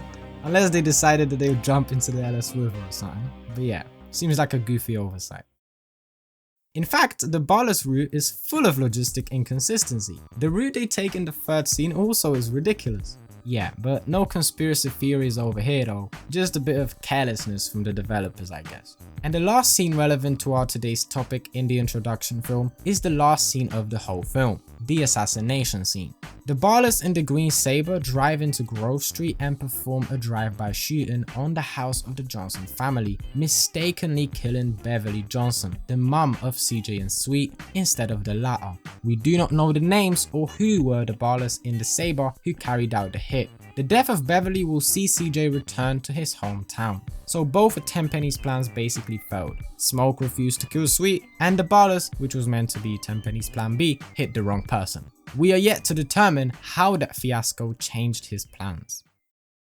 And now another chapter of the video, the Los Santos section of the actual story of the game, starting with the introductory mission in the beginning. CJ returns to Los Santos after his 5-year absence, in order to attend the funeral of his dead mother. He doesn't have it easy from the start, as before he even managed to reach his neighborhood, his taxi was pulled over by the Crash police unit led by Frank Tenpenny, whom he knew from Yearn. And well, him being pulled over by Crash was certainly not a coincidence. They had to be expecting him. They had to know that he's coming into town today and when exactly. So they must have been tipped off by Smoke that CJ is coming back. It makes sense that Tenpenny wanted that information, as his plan was to frame CJ with murder, to then, like we said, use him as his free errand boy. Another brow raiser is the fact that CJ was pulled over precisely at the end of his fare, right at the destination, right next to the alley which he would go through in order to reach his family house. And so why is that? Why didn't Crash just simply pull him over at the airport, as it's almost certain that they was following him from there, just to make sure they don't miss him? Well, so for me, it is because Crash, for some reason, didn't want CJ to arrive at Grove Street, but we'll get back to that in a better moment. For now, let's skip the reasoning. So Crash was expecting CJ to go to 2 places. He either would first go home to meet with others and to leave his luggage there, or he'd go directly to the funeral, depending on what was the arrangement with the homies, which Crash couldn't be sure about. By the way, another goofy fun fact for you, did you know that the cutscene in which CJ is entering the cab actually takes place at Liberty City? So if to take that seriously, CJ flew all the way to Los Santos, only to then go back to LC, and then the cab driver took him across the entire country back to LS again. But yeah, of course it's an oversight, a canon mistake, whatever you want to call it. We obviously assume that that scene takes place in LS. So the reason why Crash waited until CJ was very close to Grove Street is that they was just curious where CJ would go, whether he was just headed for Grove Street or off to do some other shady business. And so when they seen that it was Grove Street, and like we said, they for some reason didn't want to arrive there, didn't want him to arrive there, they pulled him over at the last moment. Well, anyway, Crash arrests CJ and take him for a little drive, during which they frame him with the murder of Officer Ralph Pendlebury, whom they killed at the end of the introduction film because he was threatening to expose the evidence for their corruption. Now this, of course, as we already mentioned before, strongly supports that Tenpenny needed CJ and that CJ was a valuable asset for him. We can see from the dialogue that he clearly is planning to use CJ in the future, and he even announces it to him during their ride. What the fuck you want from me this time? When we want you, we'll find you. In the meantime, try not to gun down any more officers of the law. And so now a totally unhinged and wild idea that you'll probably laugh off popped up in my head, but like, just hear me out, alright? So what if the Green Sabre hit was all along directed at CJ's mum and not at Sweet? Reasoning? Well, we now see that either Smoke and Tenpenny treated CJ as a very important figure, whether it's for moral, business, or other reasons. And so Tenpenny, by killing Beverly, would give CJ a reason to return to Los Santos for his mum's funeral, and that would allow them to frame him with murder so they can then exploit him. Now let's go back to the Smoke convincing Sweet scene from the introduction. Smoke was frustrated that the families are in dire straits and he was looking for a solution. First, he tried crack, but Sweet obviously refused. And then, like we discussed, he brought up CJ. And all the theories about hypocrisy and to do with CJ's relationship with Sweet are valid, but there is yet another way of looking at it. What if Smoke thought that CJ is the family's way of getting back to the top? Maybe that's what he was trying to say when Sweet interrupted him, that CJ is a very valuable asset and that he could help him massively get back on their feet. This again would be supported by Smoke's admiration for CJ during the LS section. Perhaps all this weren't just chatting-ish, but maybe Smoke actually saw huge potential in Carl, which like I said, will become more apparent later in the video. As well, let's go back to another question we posed and left for later before. If the Ballas had the exact info from Smoke where Sweet be, then how come they hit the wrong house? Well, it just doesn't make sense. If Sweet was the target of the assassination, then the whole thing was conducted unbelievably unprofessionally and just incompetently. I mean, the preparations looked quite big time. Info from Smoke, most likely. They also prepared a sabotage car. They robbed Emmet and ish, and all that fuss, only to then hit the wrong house. The one where Sweet probably ain't even at, as he was living elsewhere at this point. Well, seems too bad to be accidental, even for those purple morons. It feels like it had to be intentional. Or there's even a wilder theory. Maybe it was a sabotage by Smoke, who gave the Ballas fake information. I mean, to be fair, the safest way was to spray both the houses, but that I could expect that the Ballas wouldn't think of. But continuing with that Smoke sabotage theory, his motives could be A. Well, this one's a little stretched, but maybe Smoke felt so bad about giving Sweet up that he decided to save him by lying to the Ballas. Although I don't think that Tenpenny would allow for that much, and there's probably little chance that they would fall for Smoke's bullshit that he'd surely feed him, saying that the Ballas screwed up and not him. I think Crash would surely realize that Smoke just rigged that up and they would resign from partnering with Grove Street Families. But the other motivation is far more valid, and it's yet again based on that Smoke wanted to reinstate the GSF's force. Perhaps his aim was not to convince Sweet to agree to take part in Tenpenny's crack operation. Perhaps he wanted to find a way to get GSF back on the map so they don't have to partner with Tenpenny no more.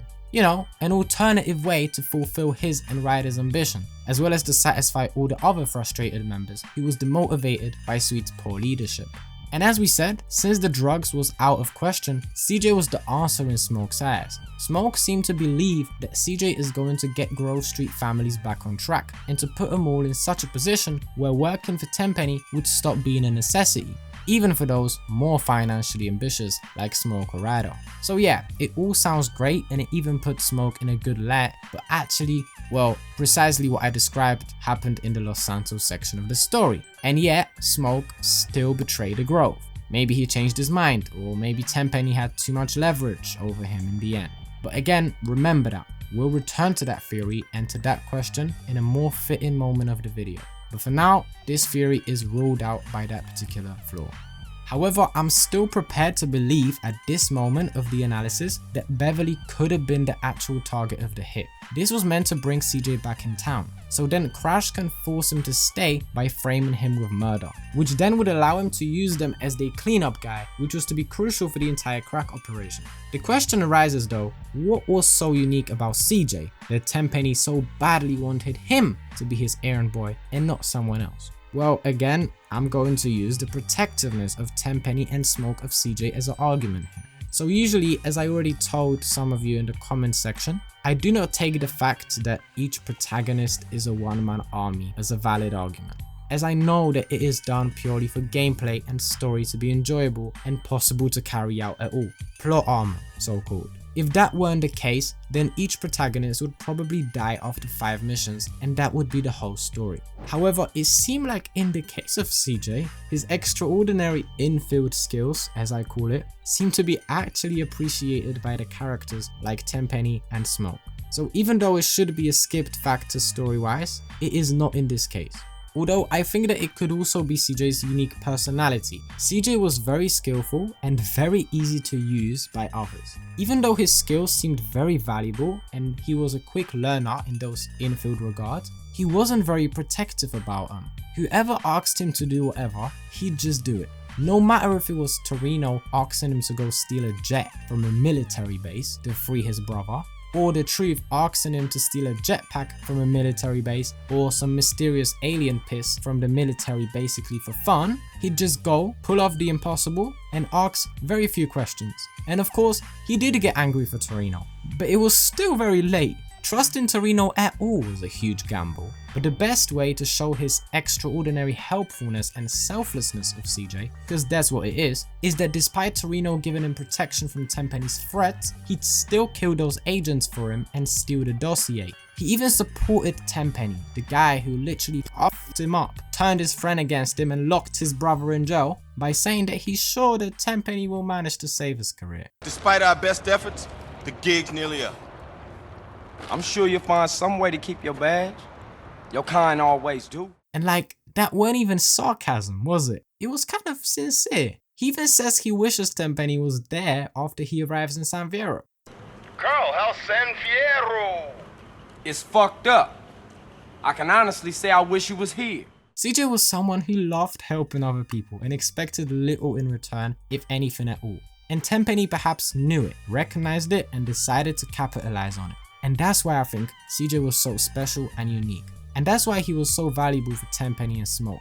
On a side note, it's very possible that the relationship with his brother formed him like that. You know, Sweet would very hesitantly admit CJ's skills, so CJ, despite them skills being very high, never was shown that it was enough. Therefore, he had this instinct to follow everyone who seems to be appreciating him because he was missing it so much due to Sweet never acknowledging him. Anyway, going back to the theory, there's another possibility for that to make sense, although it seems kind of over the top. What if Tenpenny wanted to kill Beverly in order to punish Smoke for being hesitant about killing Sweet? You know, as a way to show him that he's serious and to motivate him to next time do what he's ordered. But really, I want to leave that for now because it seems over the top and I got so many threads in my mind right now that if I add anything, I'd get lost. So let's continue and maybe we'll return to this crazy concept and see if it makes sense. Or maybe not, I don't know. For now, let's go with what we discussed. Beverly was killed by Tenpenny in order to bring CJ back into town. Tenpenny wanted to then frame him with murder and for him to be his perfect errand boy who'd clean up all the shit for him. Whilst it also suited Smoke, who wanted to pull CJ onto his side, plus he saw CJ as a way to bring the GSF back on the map. So potentially, they don't have to work with Tenpenny or sell crack at all. Therefore, he won't have to kill Sweet in order to satisfy his financial ambition. This also assumes that Smoke was initially tasked with killing CJ's mom and not Sweet. Now Tenpenny, having CJ available, can carry on with his plan. Smoke still had to kill Sweet and take over the families. Only that, exactly. Killing Beverly was completely unnecessary in that setup. Killing Sweet would achieve the same desired effect. It would also bring CJ back in town. And also, Smoke could take over the families. Plus, it wouldn't give CJ a chance to rebuild a relationship with Sweet, so Smoke would arguably have an easier time convincing him on his side. In fact, that was probably the best option for all involved, apart from the fact that Sweet would have to go. But CJ, coming into town after Sweet's death, would probably be totally cool with the families dealing crack. I think he was mostly against crack in SA because his brother was against him. If he came when Sweet would be dead, he'd probably never find out what was Sweet's stance on drugs. Smoke would simply portray to him as if it was the normalest thing on earth, and Carl would still be able to put in work for the gang, take care of his mum, and work for Tenpenny. So that all unfortunately makes me yet again doubt that Beverly was the actual target and that it was Sweet after all. Although it's baffling, absolutely baffling, how unprofessionally in that case the Ballas conducted the assassination, especially with all the build up it was given. I guess they actually is hopeless morons after all. And now we move on to what probably is the most confusing moment in the entire thread. The very first mission of the game called Big Smoke.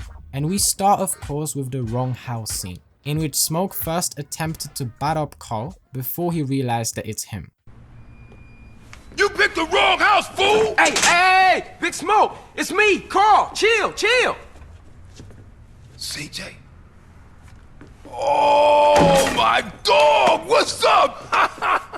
The question that is begging to be answered is why Smoke was in the Johnson house whilst everyone else was at the funeral. So the first option I see is that Smoke had previously announced to the crew that he'll miss the funeral because perhaps something else came up for him and he was going to be busy at that time. In this case, it obviously would have been a lie, as he most definitely didn't have no business at the Johnsons' house, which implies that he perhaps lied to miss the funeral in order to capitalize on the moment when no one will be at the Johnson house so he can search it to find something, for example. That's usually why you search, to find something. Then the "you picked the wrong house" fool would simply mean that Smoke took CJ as a burglar and that he got unlucky because the house he chose to rob was protected by an armed resident. However, this theory doesn't really work, and we're gonna hear that phrase quite a lot while discussing this particular mission, trust me. First of all, the place where Smoke was at the Johnson house was not a spot where you would look for something. The part of the kitchen that he was at contains a table and a door, which funnily enough is an oversight of the developers, as that door doesn't exist from the outside. So there was absolutely nothing to be found in that space. Secondly, if Smoke actually announced that he'll miss the funeral, I'm sure that he would be asked by the crew what happened that he could attend the funeral after all, and how come he met CJ. However, his arrival at the cemetery came as no surprise for absolutely anyone. Well, unless Smoke said that he would only be late for the funeral, rather than that he can't attend it at all, then maybe it made sense. But still, the first point rules out that theory, as there's no way Smoke was looking for anything in that corner of the kitchen. However, there's two other things Smoke could be doing there. So the second possibility is that he was waiting for CJ to arrive, because he was late due to Crash pulling him out of course. In that scenario, Smoke was initially also meant to go to the funeral with the rest of the crew, but since CJ was late, he proposed that the rest go whilst he will wait for Carl at the house. Although this theory also has its flaws. First of all, again, such an empty corner of the kitchen was a very weird spot to pick to wait for someone. If Smoke was waiting for CJ, he would simply sit himself on a couch or in a chair or wherever else, but in that corner. Additionally, if he expected CJ, he wouldn't try to jump him, would he? If he heard someone entering the house, his first thought should be, oh, it's probably CJ. No, it's definitely a thief, I gotta kill him. And perhaps he would recognize CJ faster if he was sitting in the living room rather than in that random corner of the kitchen. So that is ridiculous for me as well. That corner of the kitchen, if anything, was good for hiding and for creeping up on someone who'd enter the house. And yes, you are correct, I am implying that Smoke was trying to creep up on Sweet. But then if you think about it, why would Smoke try to kill Sweet then and there, specifically? I mean, he was trying to do that in the heart of Grove Street with many potential witnesses or people to quickly react to what happened. If people saw him killing Sweet, no one would want him as a new leader, he'd just come around as a traitor. I mean, what was the difference between killing him at the Johnson house versus killing him at the cemetery? But really, I'm sure there was 10,000 other better opportunities to kill him. So the idea of doing it in such a specific moment, in such specific circumstances, would be completely irrational. Especially that if Smoke was actually trying to kill Sweet and the whole action obviously failed, then why was he not trying again soon? Sweet still was meant to be killed. Nothing really changed. Everyone already knew that CJ was gonna come back. I mean, unless Sweet phoned CJ and did not tell anyone about it, which would be weird, but, well, I guess possible? Does that even make sense? I mean, Tenpenny must have knew that CJ is coming back in town, because otherwise they wouldn't know when he'd be arriving. He surely got the info from Smoke, right? Or did he? Now actually in the conversation at the beginning of the game, Carl says this. I'm here to bury my moms, you know that. Yeah, I guess I do. And of course CJ probably implies that it was easy for Tenpenny to connect the dots here. He sees CJ back in town, his mother is dead. Tenpenny surely knew that his mother was dead. So it wasn't particularly a big challenge to make the connection for Tenpenny. But actually, you know, Smoke's reaction kind of seems as if he had no idea that CJ would be coming back. So let's stick to that thought for a while. In that scenario, who informed Tenpenny that CJ was coming back? Did he figure it out himself? Perhaps he sent someone to watch the airport and see if CJ won't go back for the funeral? I mean, on the other hand, it was a bit of a gamble really. He wouldn't know when CJ would go back. He couldn't be sure if it would be the day of the funeral or maybe a day before or 2 days before. Well, you know what actually? I just remembered something. Now I was just wondering always what CJ is even saying here. You haven't forgotten about us, have you, boy? Hell no, Officer Tenpenny. I was just wondering what took y'all so long. I mean, like, I never knew what he means by that, what took y'all so long. I thought that I must be simply missing the context and that he refers to something about which we all know. But now it actually serves as the answer to this riddle. Perhaps, or surely, CJ must be wondering what took Crash so long to pull his cab over. That's what we was also wondering about earlier in the video. So it seems like Tenpenny maybe phoned CJ priorly and asked him if he's coming back and when exactly, and told him like that they're gonna have to have a chat after he arrives. Although technically CJ is surprised that Tenpenny has his number when he calls him after the mission management issues for Loco, or Mad Dog's rhymes. What's happening? Don't try to hit me up with that ghetto babble, boy. Officer Tenpenny, how you get my number? So this kind of doesn't make sense, but it could be an oversight. It could be an oversight. And so CJ, arriving at LS, was expecting Tenpenny to show up at some point. Or perhaps CJ was meant to give Tenpenny a call once he's in town. But he deliberately hasn't, and that's why Tenpenny asked him whether he forgot about their arrangement.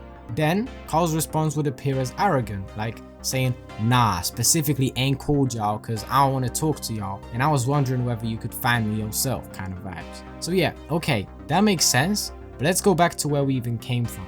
So now, Smoke don't know CJ was gonna be back, which explains his reaction, but also rules out the possibility that he was waiting for him at the house.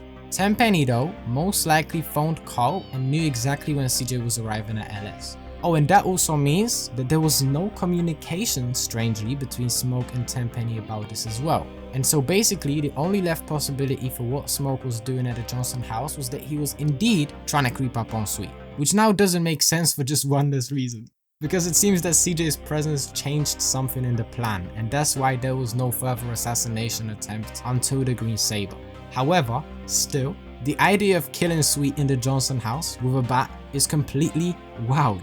Especially that he didn't want to do it so badly just a few weeks or days ago. I'm talking about the introduction phone call. Now, I also thought of a possibility that the Ballas were actually supposed to jump Sweet at the cemetery. Like they were the ones that were supposed to jump Sweet. And Smoke would then avoid attending the funeral in order to not get killed. But again, why on earth would he be hiding in the kitchen of the Johnson house? And why would he be in such a rush to bring CJ over to the cemetery if he knew that the Ballas was about to attack? Seriously, this section is completely baffling for me. Smoke's presence in the Johnson house makes absolutely no sense, and I cannot think of a purpose of Smoke that would justify it. He was not waiting for CJ, he was not looking for anything, he was not trying to kill Sweet, so what was he doing? I don't know, it seemed like the last one is the most logical, despite it being a wild idea to kill him in such a way. But please help me in the comments on this one, because I have no clue how to make sense of this. Anyway, let's leave this absolute mess for now and move on to the funeral scene, where we get the first glimpse of Smoke's niceties towards Carl that I used so frequently already to support my theses. I've missed you these 5 years, man. They're gonna be real happy to see you. And now we got another peculiarity, Ballas drive-by. The Ballas are shooting, among others, at Smoke and even destroy his whip. We know that the Ballas knew about Smoke being involved in their deal with Tenpenny. However, that don't stop them from spraying bullets at him. Why? So I got a few ideas on that. The first explanation is that they was mainly targeting Sweet, who seemed to be everyone's target here. But they were also shooting Smoke's way to not blow his cover. You know, if they were completely avoiding Smoke and vice versa, it would be totally blatant that something's wrong from the perspective of the Groves. Smoke also is mashing up the Ballas in drive-by mission, for instance, so I guess it's kinda similar. And the thesis that Sweet was the main target is kind of proven by the Ballas going after Sweet at the car park.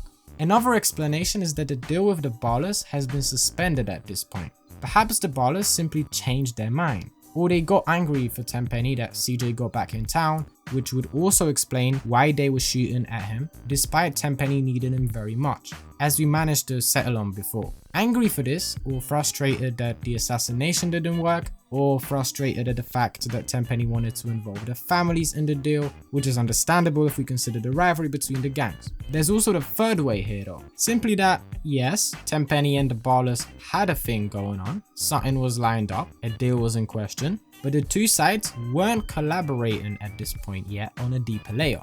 They didn't adjust their movements for the other party. Tenpenny just let him know that he got an opportunity for him, briefly introduced them, and would inform them if everything was ready to kick off. But until that point, there was no alliance formed between Smoke, Tenpenny, or the Ballas. Everyone did what they liked, and the deal was only some distant and potential perspective. Not something going on already, or something that would in any way influence the way Tenpenny, the Ballas, or the families operated. Which really explains very neatly a lot in the LS section, if we are to go with that explanation. Like for example, why Ryder is helping the GSF grow, why Tenpenny sent CJ to attack the Ballas, why Smoke is attacking the Ballas, and why the Ballas are attacking CJ and Smoke whilst they both are useful to Tenpenny. All this makes sense if we assume this theory. When it comes to the rest of the mission, we got Smoke being nice again. Straight back into the game, right, dog? Hey, yo, just drop in. We all hanging out.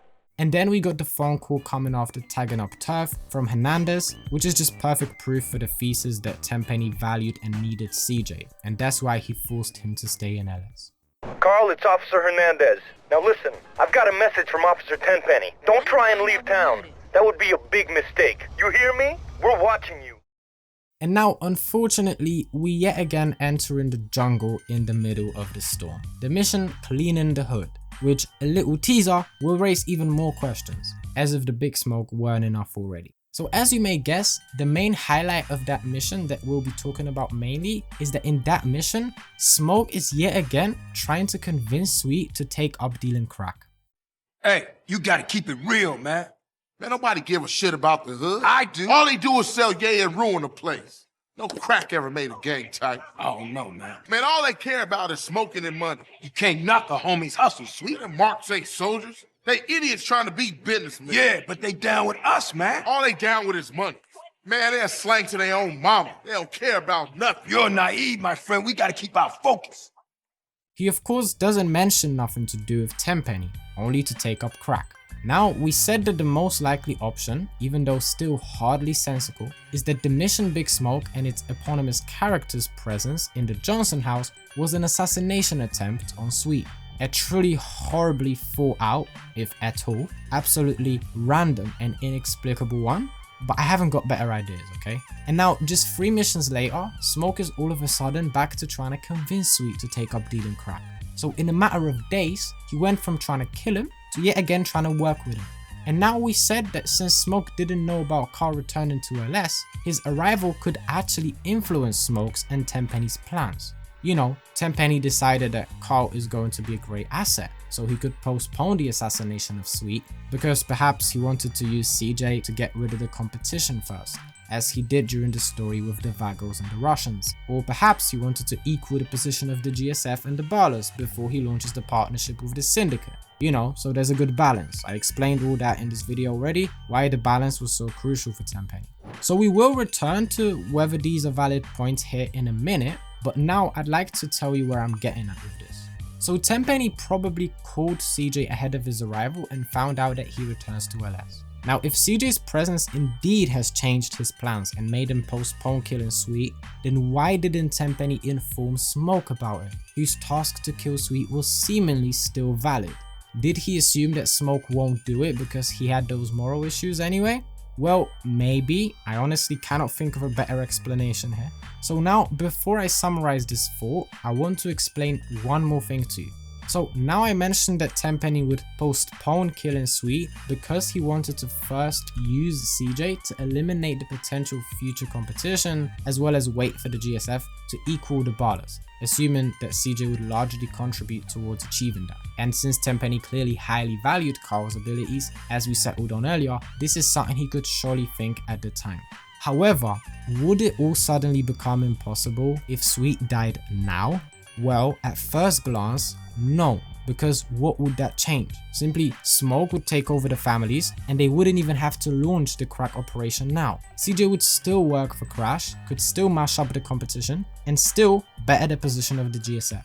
Just that Smoke would be a leader, it would be the leader, and not Sweet. But I do see a reason why Tenpenny and Smoke could have thought that it'd be better to leave Sweet alive until the moment that everything is set up. And that is CJ's motivation. And CJ's motivation was mainly Sweet. CJ didn't care about the gang itself that much, which is proven by the later part of the story where he didn't bother to come back and fix the situation at the hood. The reason why CJ was putting so much work and was trying as hard as he was during the LS section was that he wanted to regain the respect of his brother as well as rebuild a relationship with him. I was talking about that in one of my videos about CJ's psychology, that CJ idolized his brother even despite all of his flaws, which even CJ noticed.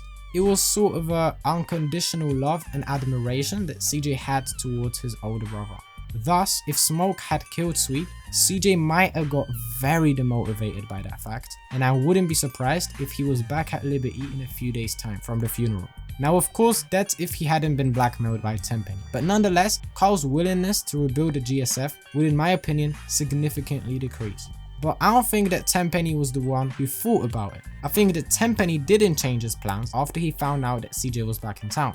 He perhaps could have anticipated a quicker realization of the plan since CJ would speed up the process, but he still wanted Sweet dead, and now. I think that it was Smoke who, after finding out that CJ returned, managed to convince Tenpenny that CJ is only going to be useful to them if they leave Sweet alive, at least for now. Otherwise, he won't be as motivated to bring back the GSF to its greatness, or at least to a level where Frank would be happy with the balance of force between the Ballas and the families. So that's why Smoke wanted to kill Sweet in the Big Smoke mission, because he didn't know that Carl was back, and only after he found out that CJ was back, that gave him an argument that eventually allowed Smoke to convince Tenpenny to leave Sweet alive, at least for some time yet. This was for the same reasons as earlier. Smoke didn't want to kill Sweet or have him to fight CJ, and was hoping that if CJ brings back the family's greatness, perhaps they could deal with Tenpenny and still be able to compete in the city in a way that would fulfill his financial ambitions and that would make Sweet's poor leadership less punishing. Well, great, we actually made unexpectedly logical sense of it all. And now let's move on to the actual mission and the conversation with B-Dub, and more precisely what Ryder says afterwards. Damn dope fiends and drug addicts everywhere in the city. Piss me off. Look like it's up to us then. So essentially, Ryder is openly promoting a mindset and approach to crack cocaine to CJ, opposite to the one of Smoke. And we know that Ryder was in on the plan. Smoke was trying to convince Sweet at the time to take up crack dealing. So Ryder is not doing him any favors by promoting the opposite approach to CJ, who is meant to be Smoke's potential bridge in getting to Sweet. So is Ryder some kind of a double agent here, or what? Well, how about if Ryder didn't even know about the crack operation? What if all Smoke told him is that Sweet has to go and that he'll, or maybe he said they'll, take over the GSF? What if Ryder had no idea that they were gonna sell crack, that Tenpenny's involved, or that the Ballas were involved? I honestly do not see why that wouldn't be the case. In fact, everything is pointing at such a scenario. Ryder was helping the GSF all throughout the LS section. He was openly hating the Ballas, he was hating crack, and sometimes acting as if he forgot that him and Smoke is actually about to do some naughty things. Like in the mission Drive-thru, he behaves as if he had no idea of any conspiracy going on. Our moms get killed. We gotta talk about it. We all gotta talk about it. They was going for Sweet. How you supposed to know that? You know what people are like. Say they have love for you, but won't say a word. Too damn scared. Some people say they saw a Green Sabre doing the work, then speeding away. Yeah, but people like to talk, don't they? Anyway, that's half of Santos you talking about. Yeah, you right, my bad. It's possibly that Ryder didn't even know that CJ Mom's death had anything to do with Smoke, and it makes sense why Smoke would do that. Why he wouldn't tell him the full picture. First of all, if Smoke told Ryder that they was gonna work with the Ballas, Tenpenny, and that they gonna be dealing crack, he might have been a lot more reluctant to the idea of it than if Smoke just told him, listen, we're getting rid of Sweet because he's dragging this gang down. Ryder was the main victim of Sweet's nepotism and poor leadership, so that was not a problem for him. Additionally, telling Ryder everything was simply risky. After all, he did have a problem with drugs, and even without knowing everything, Ryder did in fact give himself away during the story. Whatever you say, fool. You don't know what's going on. And what that mean? I ain't listening to no more of your bullshit. If Ryder knew everything and would get high, it's possibly that he would just give him and Smoke away, and Smoke could not take such a risk. So it's perfectly logical that Ryder did not know about the plan, and all he knew is that there's gonna be some changes in the gang's hierarchy orchestrated by Smoke. and Smoke just wanted to make sure that Ryder was gonna have his back on that. Makes sense, don't it? Finally, something that makes sense. And now in the mission Drive-thru, in the first cutscene, we can yet again suspect that Smoke just had another session of trying to persuade Sweet to crack. But also we can see how he resigns from continuing his debate with Sweet when he spots CJ. Respect has to be earned, Sweet, just like money. So what you saying? You don't respect me? What I'm saying is, speak up, nigga. I'm hungry. Man, shit. Hey, man, now this is intriguing, as we theorized before that Smoke was actually trying to bring CJ on his side. So if he continued his debate with Sweet, perhaps CJ would see the flaws of his brother and would be more likely to support Smoke. However, on the other hand, we also theorized that Smoke could see CJ as a bridge towards convincing Sweet, using their close relationship and CJ's bigger influence on his brother than Smoke had. On yet another hand, CJ's relationship with Sweet was after all the main argument that kept Tenpenny from getting rid of the latter, so Smoke's safest bet was probably exactly what he done. So not to ruin the relationship and try to separately make CJ and Sweet see his point of view and influence them both separately in a way that would suit him best, but also in a way that would not spoil the relationship between the brothers. But let's get to one of the most obviously relevant dialogues in today's subject. The dialogue in which Ryder theorizes, based on the rumors he had heard, that the assassination of Beverly Johnson was conducted from a Green Sabre, and that it was actually directed at Sweet rather than his mother. How moms get killed? We gotta talk about it. We all gotta talk about it. They was going for Sweet. How you supposed to know that? You know what people are like.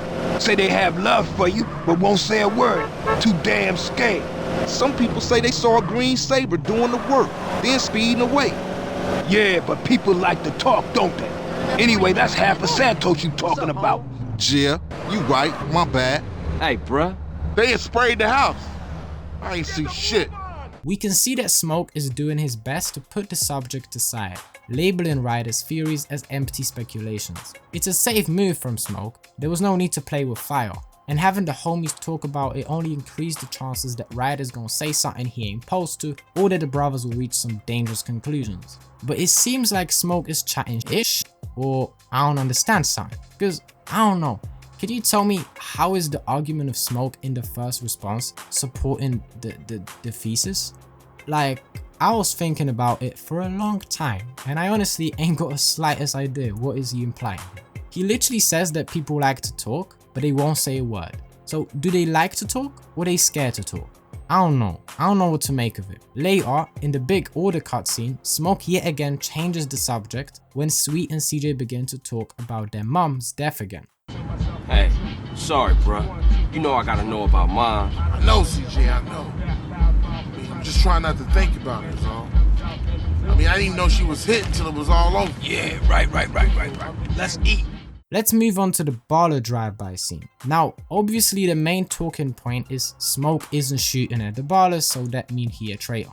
Well, I utterly disagree with that. First of all, why would he refrain from attacking the Ballas if the Ballas had absolutely no issue with shooting at him, CJ, and Ryder, and his gang in general? Like in literally this mission, and in Big Smoke, for example? Second of all, Smoke didn't really have a don't shoot Ballas policy, as otherwise he'd seriously violate it in the drive-by mission. Especially that even Tenpenny was mashing up Ballas' business in the LS section. Besides, we said that one of the main things Tenpenny wanted to achieve before kicking off the crack operation is creating balance between the families and the Ballas. And since the Ballas was miles ahead of the Groves at the time, Smoke should shoot them to help with the plan. And better yet, we said that Smoke probably wanted the GSF to get strong anyway, so then he doesn't have to work with Tenpenny. So yeah, for me, Smoke actually was lazy in that mission and wanted to eat his number 9 in peace. And then we give Smoke a lift home and he begins to chat his poetries. What was with you back there, Smoke? Man, if you can eat your food while everybody else is losing theirs and blaming you, you straight home. I guess that what he says here is kind of a hint at how he managed to justify his betrayal in his head. As in like, you can't blame me for trying to be successful, and just because y'all losing, don't make me bad for trying to win. Kind of vibes, I think. Anyway, CJ asks Smoke why he moved out of Grove, to which he obviously says all that ish about his aunt Frankie, but we done talked about that already, so I'm not finna repeat myself. And at the end, we got another example of Smoke being protective of Sweet towards Carl, but we covered that too. Hey, thanks, Carl. Hey, I miss having you around, baby. Thanks, man. I wish Sweet thought like that. He don't mean it, CJ. He's still real tore up about your moms, man. And now, briefly about the mission Nans and AKs, where we got the first major example of the admiration Smoke had for CJ. I admire you, Carl. You're a leader, a visionary. Remember me when you get to the top. But also, he chats some ish also later, on their way back. People have to open their eyes and their hearts, CJ. What are you talking about? I'm talking about the choices all men face, brother. Sometimes they seem real, but other times there's no choice at all. And you know, apart from all this ish chat being his way of subtly opening Carl's eyes, or trying to justify his betrayal to Carl, I think that it was simply a brilliant insurance strategy.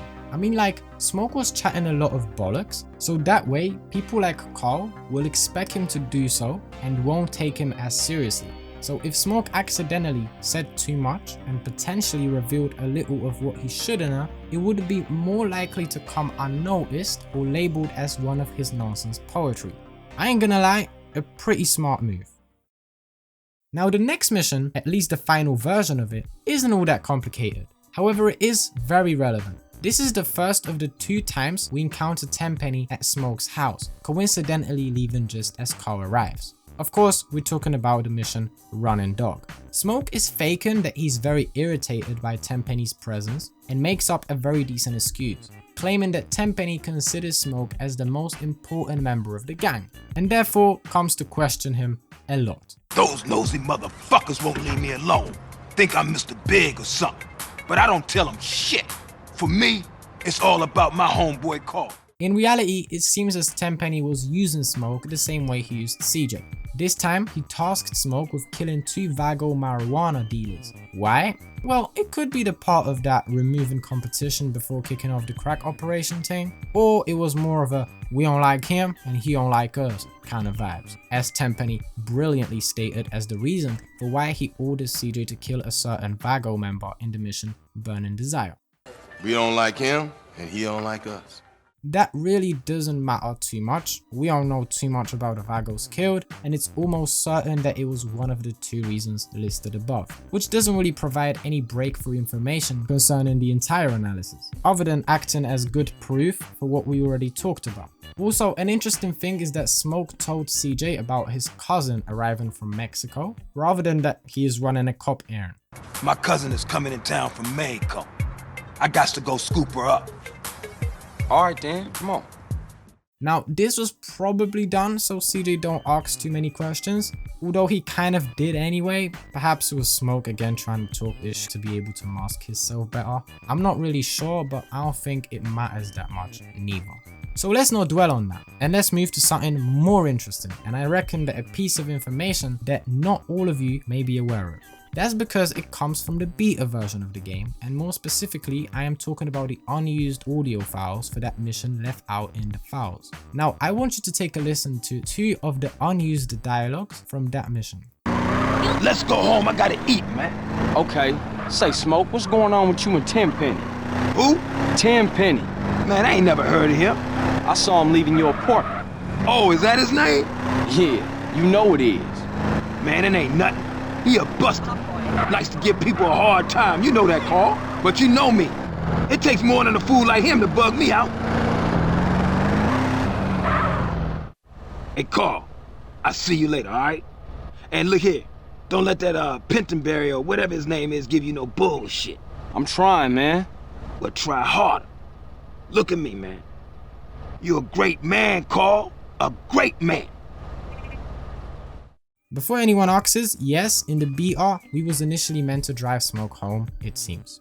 Anyway, in that cut dialogue, CJ questions Smoke about his relationship with Tenpenny. Smoke obviously plays it dumb, but not really in a way that could allow him to avoid answering the question. Thus, he says that it's really nothing to worry about, that he's not that easy to bug out, as he said, and that Tenpenny is just the type of person that likes to piss others off. And then what I do like about the final conversation is again that despite Smoke probably being blackmailed by Tenpenny himself, he really puts an effort to hurt as few people as possible, as we talked about earlier, and now he is trying to protect Carl by telling him to be very careful about Tenpenny.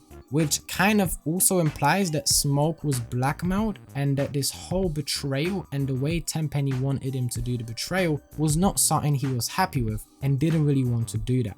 I mark that because it really shows that Smoke was far from being heartless. He wasn't a ruthless backstabber who only cared about money, at least at this point. We see how he was kind of forced to do what he eventually has, but even in spite of that, he wanted to do his best to make it the least bad for everyone else. He persuaded Ryder to come with him, he tried to convince Sweet, he probably tried to bring Carl back so he can help him rebuild the GSF, so perhaps he won't have to work with Crash. There really is things to respect about Smoke, even if he is an antagonist and after all, an immoral traitor.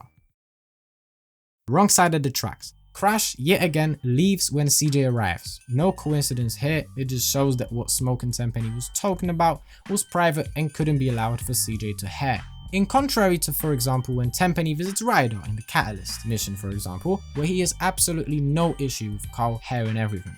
Anyway, I was wondering why Smoke and Tenpenny was talking in the garage behind closed doors as well.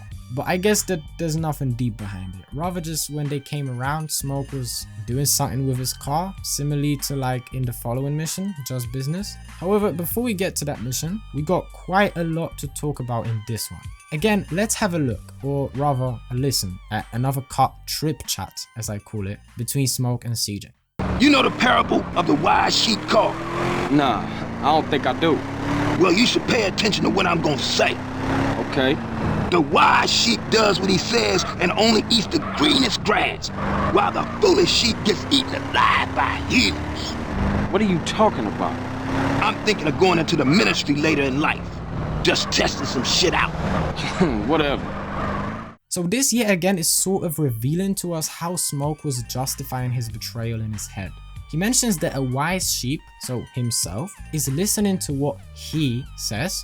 We don't know who he is in the parable, but I think that metaphorically he means Tenpenny. And so he, the one who listens to what the more powerful people say, is going to eat the greenest grass. So he's going to reap the benefits. Whilst anyone who tries to restrain the system, so to speak, is going to be eaten by heathens. So just simply going to die or be unsuccessful. And now I think I briefly mentioned it before, but it was at this point of my analysis when I realized that all those poetical justifications of Smoke's betrayal that he was telling CJ was meant to be material that he gave CJ to analyze after he potentially betrays him in the future. CJ's opinion of him was very important for Smoke, even if they was to lose contact at some point and stand on different sides of the fence. Smoke wanted Carl to, after his potential betrayal, remember all this poetry he was throwing at him during the LS section, so Carl thinks this through and perhaps understands Smoke's decision.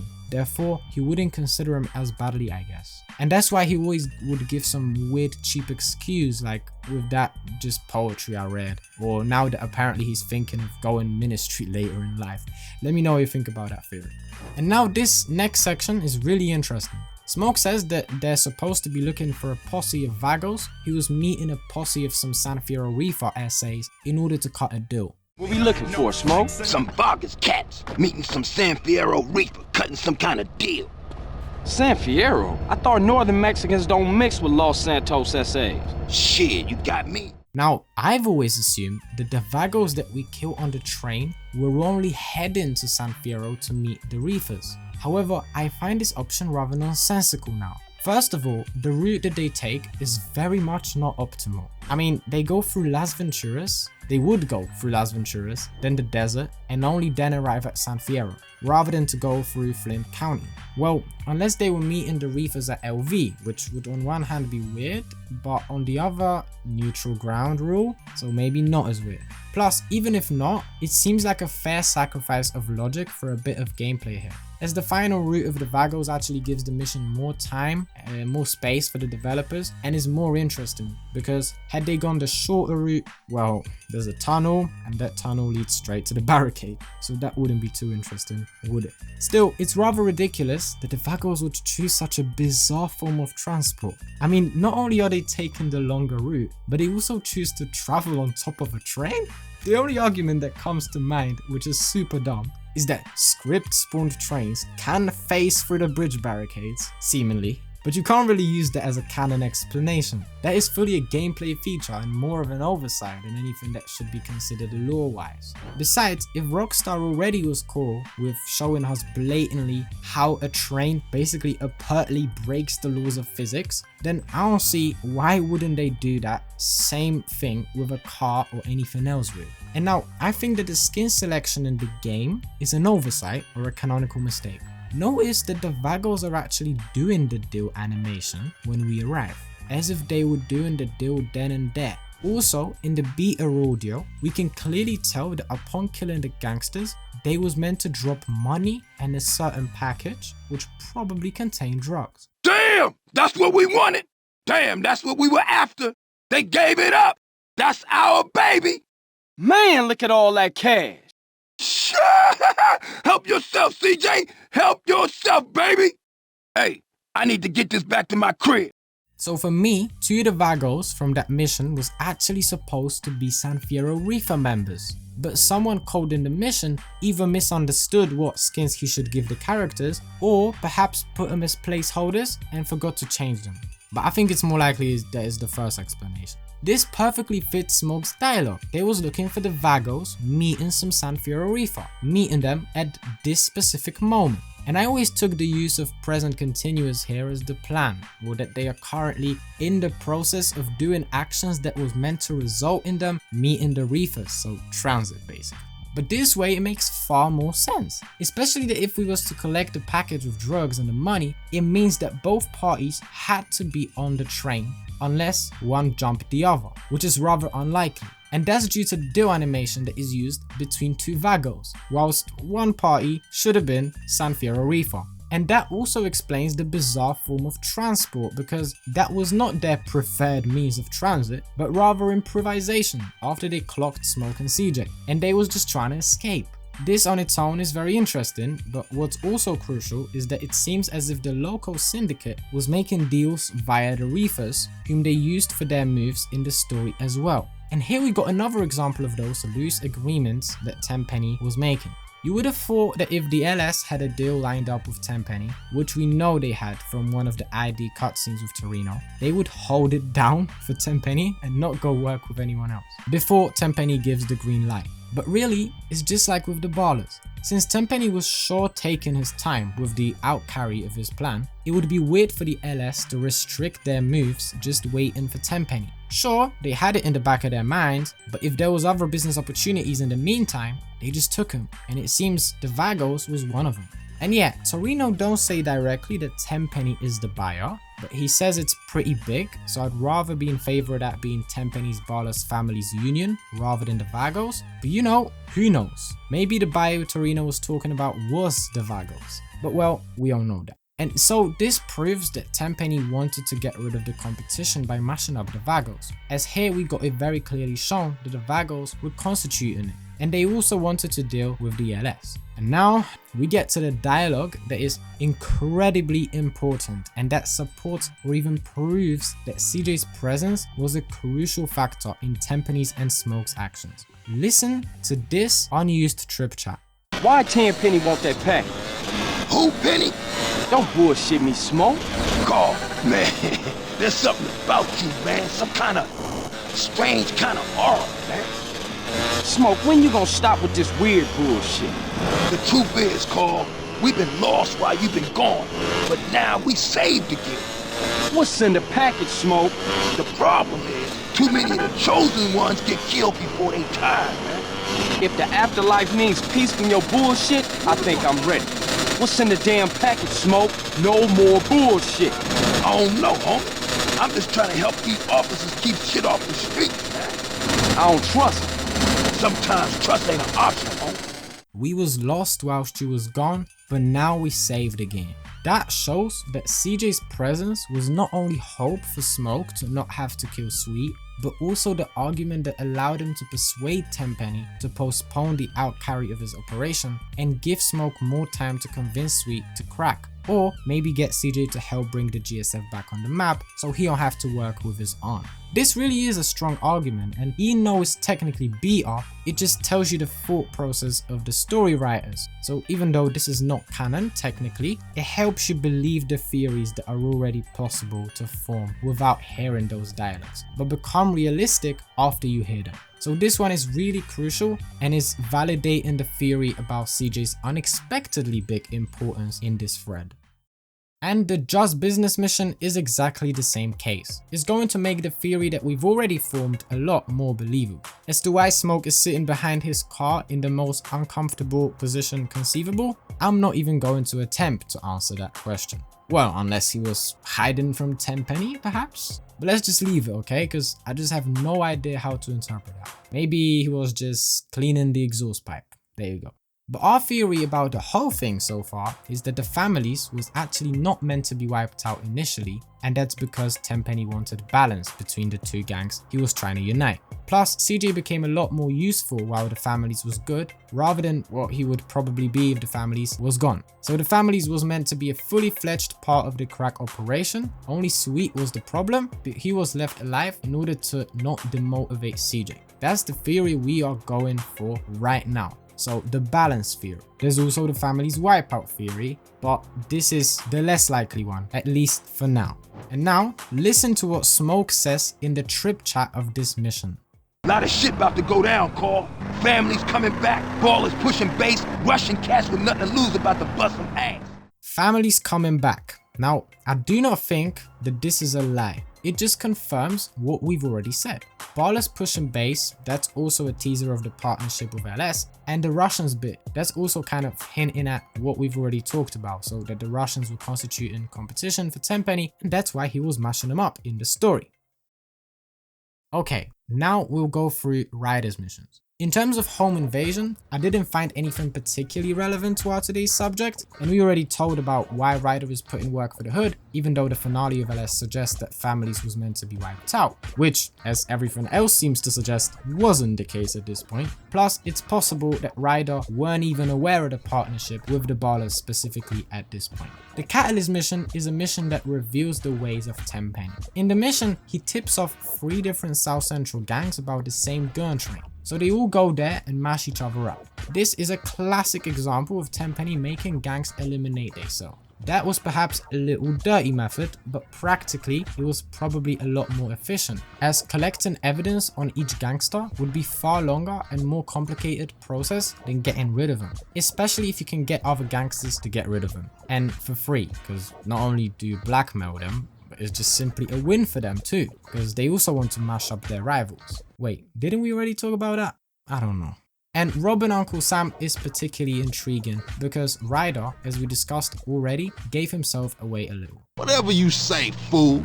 You don't know what's going on. And what that mean? I ain't listening to no more of your bullshit. I mean, CJ didn't make nothing out of it, but, well, he might have just as well done it. Also, a little side note. How we get this van? It wasn't outside when I came through. My homie LB, he like a clockwork ninja. Real dependable, unlike some of you motherfuckers. Those words, I think, provide another reason for which Ryder was okay with betraying Sweet and letting the GSF be enrolled by the Ballas later on. It's because he seemed to think that the members of the gang were unreliable and were complaining too much, which, apart from Sweet's poor leadership, could have been another reason for his disloyalty.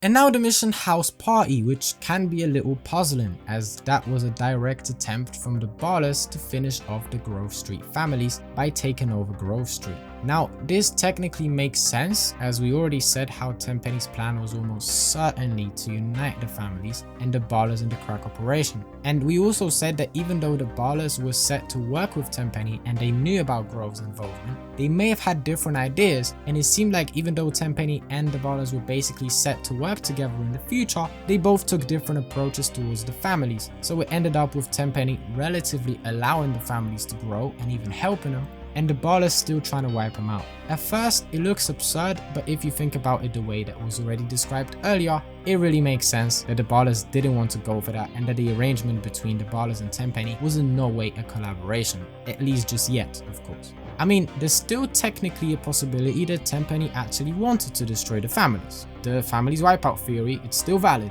and that we would assume that he didn't consider their growth during the LS section as dangerous, as he thought that the death of their leader, which would eventually happen, would destroy the morale and the organization of the gang, and taking it over with the Ballas would still be very much possible, especially with the help of their two OGs. And of course, as we said, the good well-being of the families was also a drive for CJ, so it could have been sort of good for Frank, even though the final objective may have been to destroy them. So we technically do have those two options. However, the first one seems more attractive for me now, so the balance theory, the union theory. In both cases, this mission makes sense because in both scenarios, the Ballas are free to attack the GSF. And now the missions for Crash. The first one is Burn in Desire, which confirms basically that CJ was useful and valuable for Tenpenny, who now wanted him to do his dirty work, to be precise, to kill a certain Vago dude who was not in their good books. And again, we got the motive of Crash versus the Vagos, again potentially driven by the willingness to get rid of the competition that the Vagos were apparently constituting, as we saw in the Wrong Side of the Tracks mission after all. But that was just the start of what use Tenpenny wanted to make of CJ, but this mission certainly confirms that CJ was a valuable asset for Tenpenny, which after all is our main argument for why Killing Sweet was stalled and one of the arguments why the families were allowed to grow during the LS section. So essentially, important-ish, innit? And now we get to a piece of dialogue that is probably the biggest argument for the family's Ballas union theory. So that Frank wanted to make those two gangs equal parties in his drug operation. Listen to what he says. As an officer in charge of putting an end to gang violence, I find myself in a difficult moral position, Carl. Yeah, right. Carl, I'm hurt. I truly am. And just as I was about to help those poor Grove Street boys. Oh yeah? How? I like the status quo, Carl. I like having all you bastards doing my job for me, blowing each other's guts all over the side. Dumb bastards. Now, if it's brought to my attention that one tribe gets an unfair advantage over another, that truly troubles me, Carl. This is exactly what we described at the beginning about how important the balance. Yeah, this is exactly what we described at the beginning about how important the balance is in terms of retaining the control over the gangs in the city. We went through it already, so I'm not going to repeat myself, but this here is a fantastic argument, supporting that that was how Tenpenny operated. And of course, in this mission as well, we have got the execution of that mindset, as Tenpenny sends CJ to mash up a deal of the Ballas, even though it's with them with whom he made the crack operation arrangement. So everything kind of aligns. And the Russians, of course, as in just business as well, they was just the same case as the Vagos probably, so being potential competition, which he wanted to get rid of. And then we got yet another example of Tenpenny helping the families and making it hard for the Ballas. The mission Los Sepulcros. Tenpenny drops huge info to Sweet, giving him the exact date and time of the funeral of Little Weasel, who is all but certainly an OG of the Front Yard Ballas set. And also saying who gon' show up at the funeral amongst other big fish within the organization, giving the families a perfect opportunity to deal a severe blow to the gang. So this is a very strong argument for the balanced union theory. Anyway, at this point I also thought of another argument for why the crack operation was postponed. See, perhaps the Ballas were indeed too strong and didn't want to work with Tenpenny, as they thought that they don't need the deal, they don't need the crack operation, that they can earn a lot of money on their own and kill off the families on their own. We actually mentioned that theory very briefly at the beginning, but now it's becoming the main one. And just listen to this. Since Tenpenny needed the Ballas to realize his plan during the LS section, he actually wanted to help the families, so the Ballas see that Tenpenny can really off him up, and that with him as an enemy, they won't get too far, as they think they can. That brings me back to the Catalyst mission. What if the Ballas originally managed to find out about the train, Tenpenny found out that they knew, and so as to sabotage them, he sent the other gangs to the train. Perhaps the Ballas and Tenpenny were more in a conflict during the LS section, rather than in an arrangement. Better yet, This raises another thought in terms of if the plan was all along to wipe out the families. Perhaps the Ballas, after CJ returned or after the failed assassination attempt, got frustrated and said that they don't want to be a part of the deal anymore and that they'll kill off the GSF and earn money on their own, without Tenpenny. Then, as we said, Tenpenny, needing the Ballas in his operation, had to prove to the Ballas that they can't do what they think they can do without him on their side. Therefore, he decided to favor the families during the LS section. The bigger the families grew, the more persuaded the Ballas were bound to be that they need to do what Tenpenny wants in order to dominate the city. And basically, what Tenpenny offered them is that with his help, and remember that Tenpenny didn't only have the contact with the Syndicate but also had Smoke and Ryder via Smoke, Tenpenny offered them that he will help them kill off the families and will provide them with the Syndicate's drugs. The Ballas could have been initially, as we said, not happy with such an offering, mainly because Tenpenny had to involve Smoke and he wanted to involve him as one of the main faces of the crack operation as well. Therefore, the Ballas may have not liked it, so Tenpenny decided to show the Ballas that with him as an enemy, the Groves are gonna win. So he was helping them during the LS section. And now, that takes us very neatly to the next mission, Reuniting the Families. Tenpenny proved this point. He managed to help the families so much that they managed to regain a lot of their turf and influence. In fact, if a player wants, they may even take over the entire town. And now they grew to the point where the other sets were keen to reunite, which would make the families the biggest gang in town again, despite still refusing to sell crack. But with CJ's and Tenpenny's support, they still managed to overtake the Ballas. And so, I think that when the Ballas found out that the families were about to reunite, they started to ish themselves and they agreed to collaborate with Tenpenny because they were convinced now that without him, he cannot do ish. So after Tenpenny got the Ballas back, it was time to execute the Order 66 on the families. Pull the plug, so to speak. Smoke provided the info and the lowdown on where the families are about to reunite, which Tenpenny utilized to make the police raid the motel during the meeting, which was not only to stop the reunion, but also to kill or arrest the most important members of the families, including Sweet of course. And just notice, with this new theory, I mean, the theory that we already talked about, but now is the more likely one basically. So the families wipeout theory again, with a few modifications. It makes perfect sense now why the attempts to kill Sweet stopped after CJ's return or the Green Sabre assassination attempt. Tenpenny was full on helping the families, so leaving Sweet alive was basically a great thing for him. And so it could have nothing to do with CJ's motivation as we theorized, although it still makes sense, just that now there's an even better argument. And before we go further, one more question to quickly answer. Why did Smoke continue to try to convince Sweet to take up crack? Well, because he saw the Ballas out back from the deal as an opportunity to get the families as the gang with which Tenpenny will want to work. As really, the only thing stopping Tenpenny from going with the families rather than the Ballas was Sweet's reluctance towards crack. That was the way Tenpenny planned to make money, right? It was selling crack because that's what the LS was supplying. So Smoke figured that if he manages to convince Sweet to deal crack, Tenpenny may resign from working with the Ballas, since they didn't want to anyway, and go work with the families. It was an opportunity to save the situation and earn a lot of money. Ultimately though, Tenpenny got the Ballas back involved before Sweet agreed to sell crack, which in fact simply never happened, as in Sweet never agreed to take up crack. So the plan was to destroy the families again. And so of course the police raid is somewhat successful, as presumably some of the important families members died and the reunion was stopped, but Sweet survived, which still was an issue because killing the leader would then allow for the real killing off of the families. By the way, if we went with the initial theory that we had, which was about the balance that Tenpenny wanted to create and that he wanted both the families and the Ballas to sell crack together, we'd now assume that since Smoke failed to convince Sweet to crack and the families were simply getting out of hand, Tenpenny also would decide to pull the plug and go for the Ballas only, because here, in turn, we'd say that not Tenpenny proved to the Ballas that they can't compete with the families without his help, but that the families proved to Tenpenny that a gang can be the strongest in the city without crack. And that basically would become a huge problem for Tenpenny because, as we said, he needed to sell crack to make money. And the families proved that they are so good with CJ and a bit of his support that they can actually wipe out the crack trade in town entirely, which would completely destroy Tenpenny's plans of course. But yeah, I don't know about you, but that theory with the Ballas backing out of the deal and then going back to Tenpenny because he proved to them that they need him to compete on the street simply makes more sense and is more believable for me right now. So I definitely switched to the family's wipeout theory. Now let's continue and let's first notice how Ryder and Smoke bail and leave Sweet to be arrested or killed at the motel, which perfectly exposes the purpose and that they probably knew exactly what was up.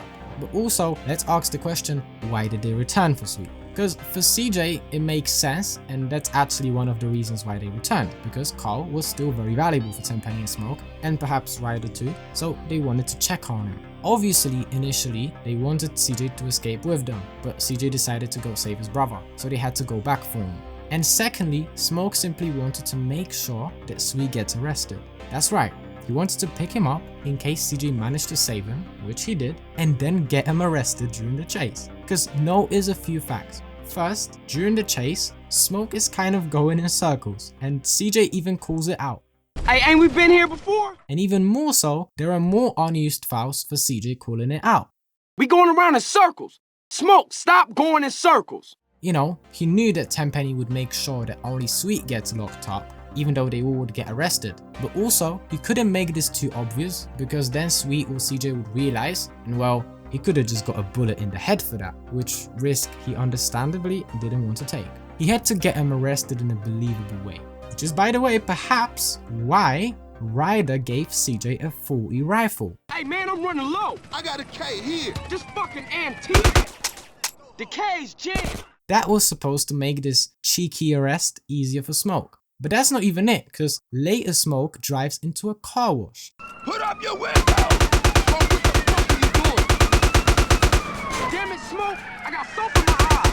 Smoke, you're insane! I like things clean! Which was also to make it harder for CJ to shoot. Then he could crash, also, Smoke, and blame it on the foam on the car or something like that. And then the end is the most obvious, because Smoke inexplicably drives into a dead-end alleyway, and also openly refuses to back up and ridiculously tries to drive into a billboard. Fuck it, I'm going through! CJ, we got the ghetto burn up here. This is LSPD. Do not. Hey, what the fuck? Too low. You'll kill us all. Back up, Smoke, back up! Hell no, I'm going through! Oh man, we gonna die! Oh shit! Slow down, Smoke, slow down! Oh shit, the brakes is out!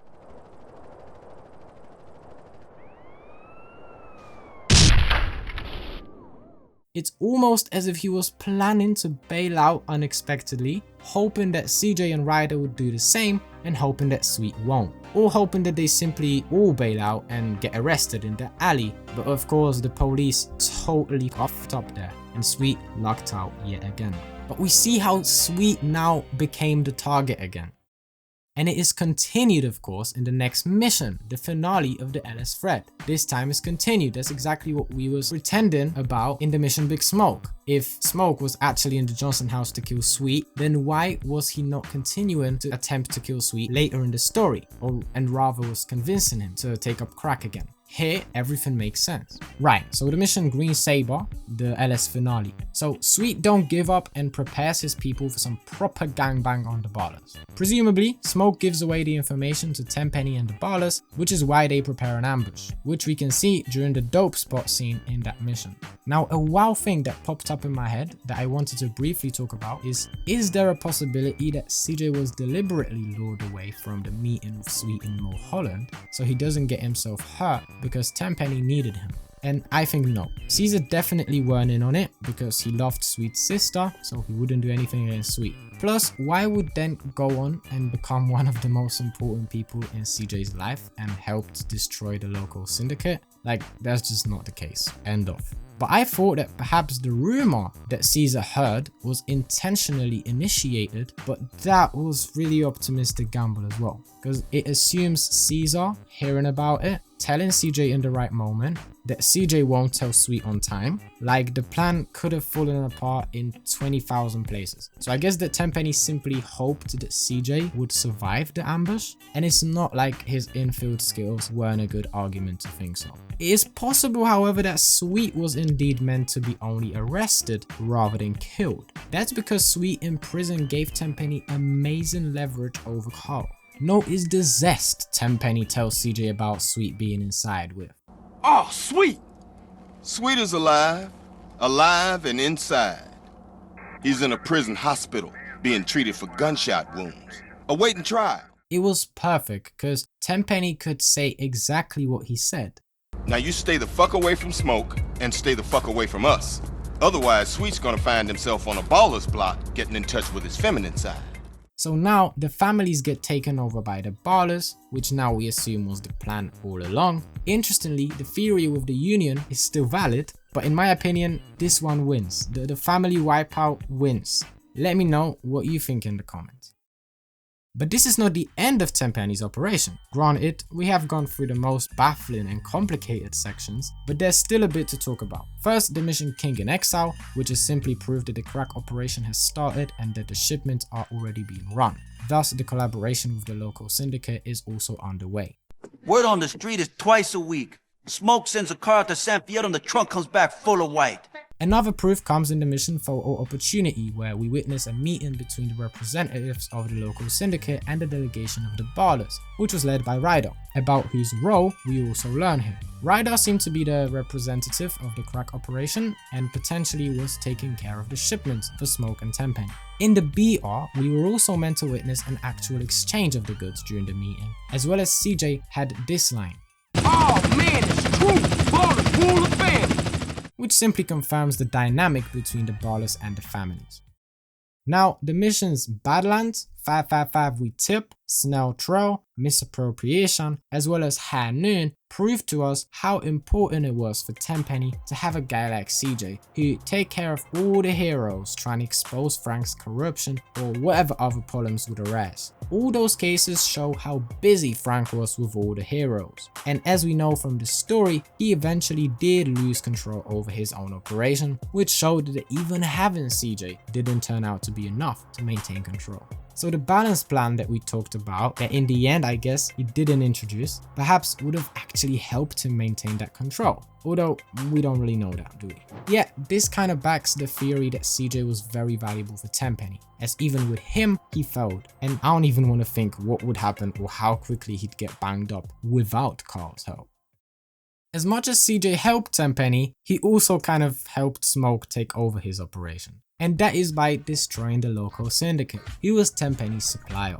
Tenpenny seemed to be so busy with saving his career that he didn't manage to realize seemingly that the guy he uses to keep saving his career is the one who's mashing up his supplier as well. And so via the missions Ice Cold Killer, Pair 69, Toreno's Last Flight, and the Car Boom Boom, the Loco Syndicate has been put out of business. In the last mission, however, we see that Smoke built his own crack factory, thereby cutting loose from Tenpenny's leash. So Tenpenny's crack operation already failed for him because he was no longer a part of it. And on top of that, the organization of it put him in so much legal trouble that his career was basically an accident waiting to happen. And Smoke has not only built his own factory, but he also went for that union strategy which we assumed for such a long time that Tenpenny was going for, by uniting almost all the gangs in the state, as evidenced by the presence of Reefers, Ballas, Vagos, and Russians in the final mission. And so we can say that after the mission Ye Car Boom Boom, Tenpenny's plan is terminated, as the supplier that he provided was gone and Smoke and the Ballas were now fully independent from him. So to quickly summarize, the most likely theory that we arrived at is that Tenpenny's plan was to kill Sweet and kill off the families with the help of Big Smoke, so the Ballas can take over and he would make them sell crack, which was meant to be provided by the Loco Syndicate. However, after the failed assassination attempt seemingly, the Ballas got frustrated, most likely by Tenpenny wanting to involve Smoke, who was the GSF OG, which Ballas didn't like. Additionally, they may have simply not wanted to work with a Fed, as they didn't trust him neither and they thought that they can earn bare money and kill off the families without the policeman's help. With CJ's return, Tenpenny wanted to use him to help prove to the Ballas how wrong they are. He began to strongly favor the GSF, whose performance in the criminal underworld was also boosted by CJ's work. Smoke, on the other hand, wanted to use this opportunity and convince Sweet to take up crack dealing, so then Tenpenny maybe would decide to work with the families instead, so Smoke wouldn't have to set up no one. but eventually he failed to do so. The families got very strong, they was about to reunite the sets, and then the Ballas presumably broke and returned to the arrangement with Tenpenny. And so both the Reuniting the Families and the Green Sabre missions were attempts to arrest Sweet. I think that he wasn't supposed to get killed now, only arrested, because that would give Tenpenny perfect leverage over CJ to make him still help him. Sweet eventually got arrested after presumably leak from Smoke, and the Ballas took over the families, and the collaboration between the Loco Syndicate and the Ballas kicked off. Then later, no new breakthroughs really, as opposed to the LS section, but CJ eventually destroyed the Loco Syndicate, whilst Tenpenny got too busy with rescuing his career and therefore lost control over his own operation. Smoke in turn managed to build his own crack factory, unite the gangs of San Andreas, and fully make himself independent from Tenpenny. And that is how Tenpenny fell out of the equation that he himself invented. That was quite a journey. I hope that the video at least somewhat compensated for over a month-long drought on the channel. Let me know if it did in the comment, as well as let me know what you think. What you think Big Smoke was doing at Johnson family house? Which theory you think is the correct one? The families wipeout theory or the Ballas families union theory? As well as all the other questions that I posed, which I am forgetting now. Like the video if you enjoyed it, subscribe to the channel if you're looking for more content like this, or if you like the content on my channel in general and for some reason you haven't subscribed yet. Thank you all for watching, respect.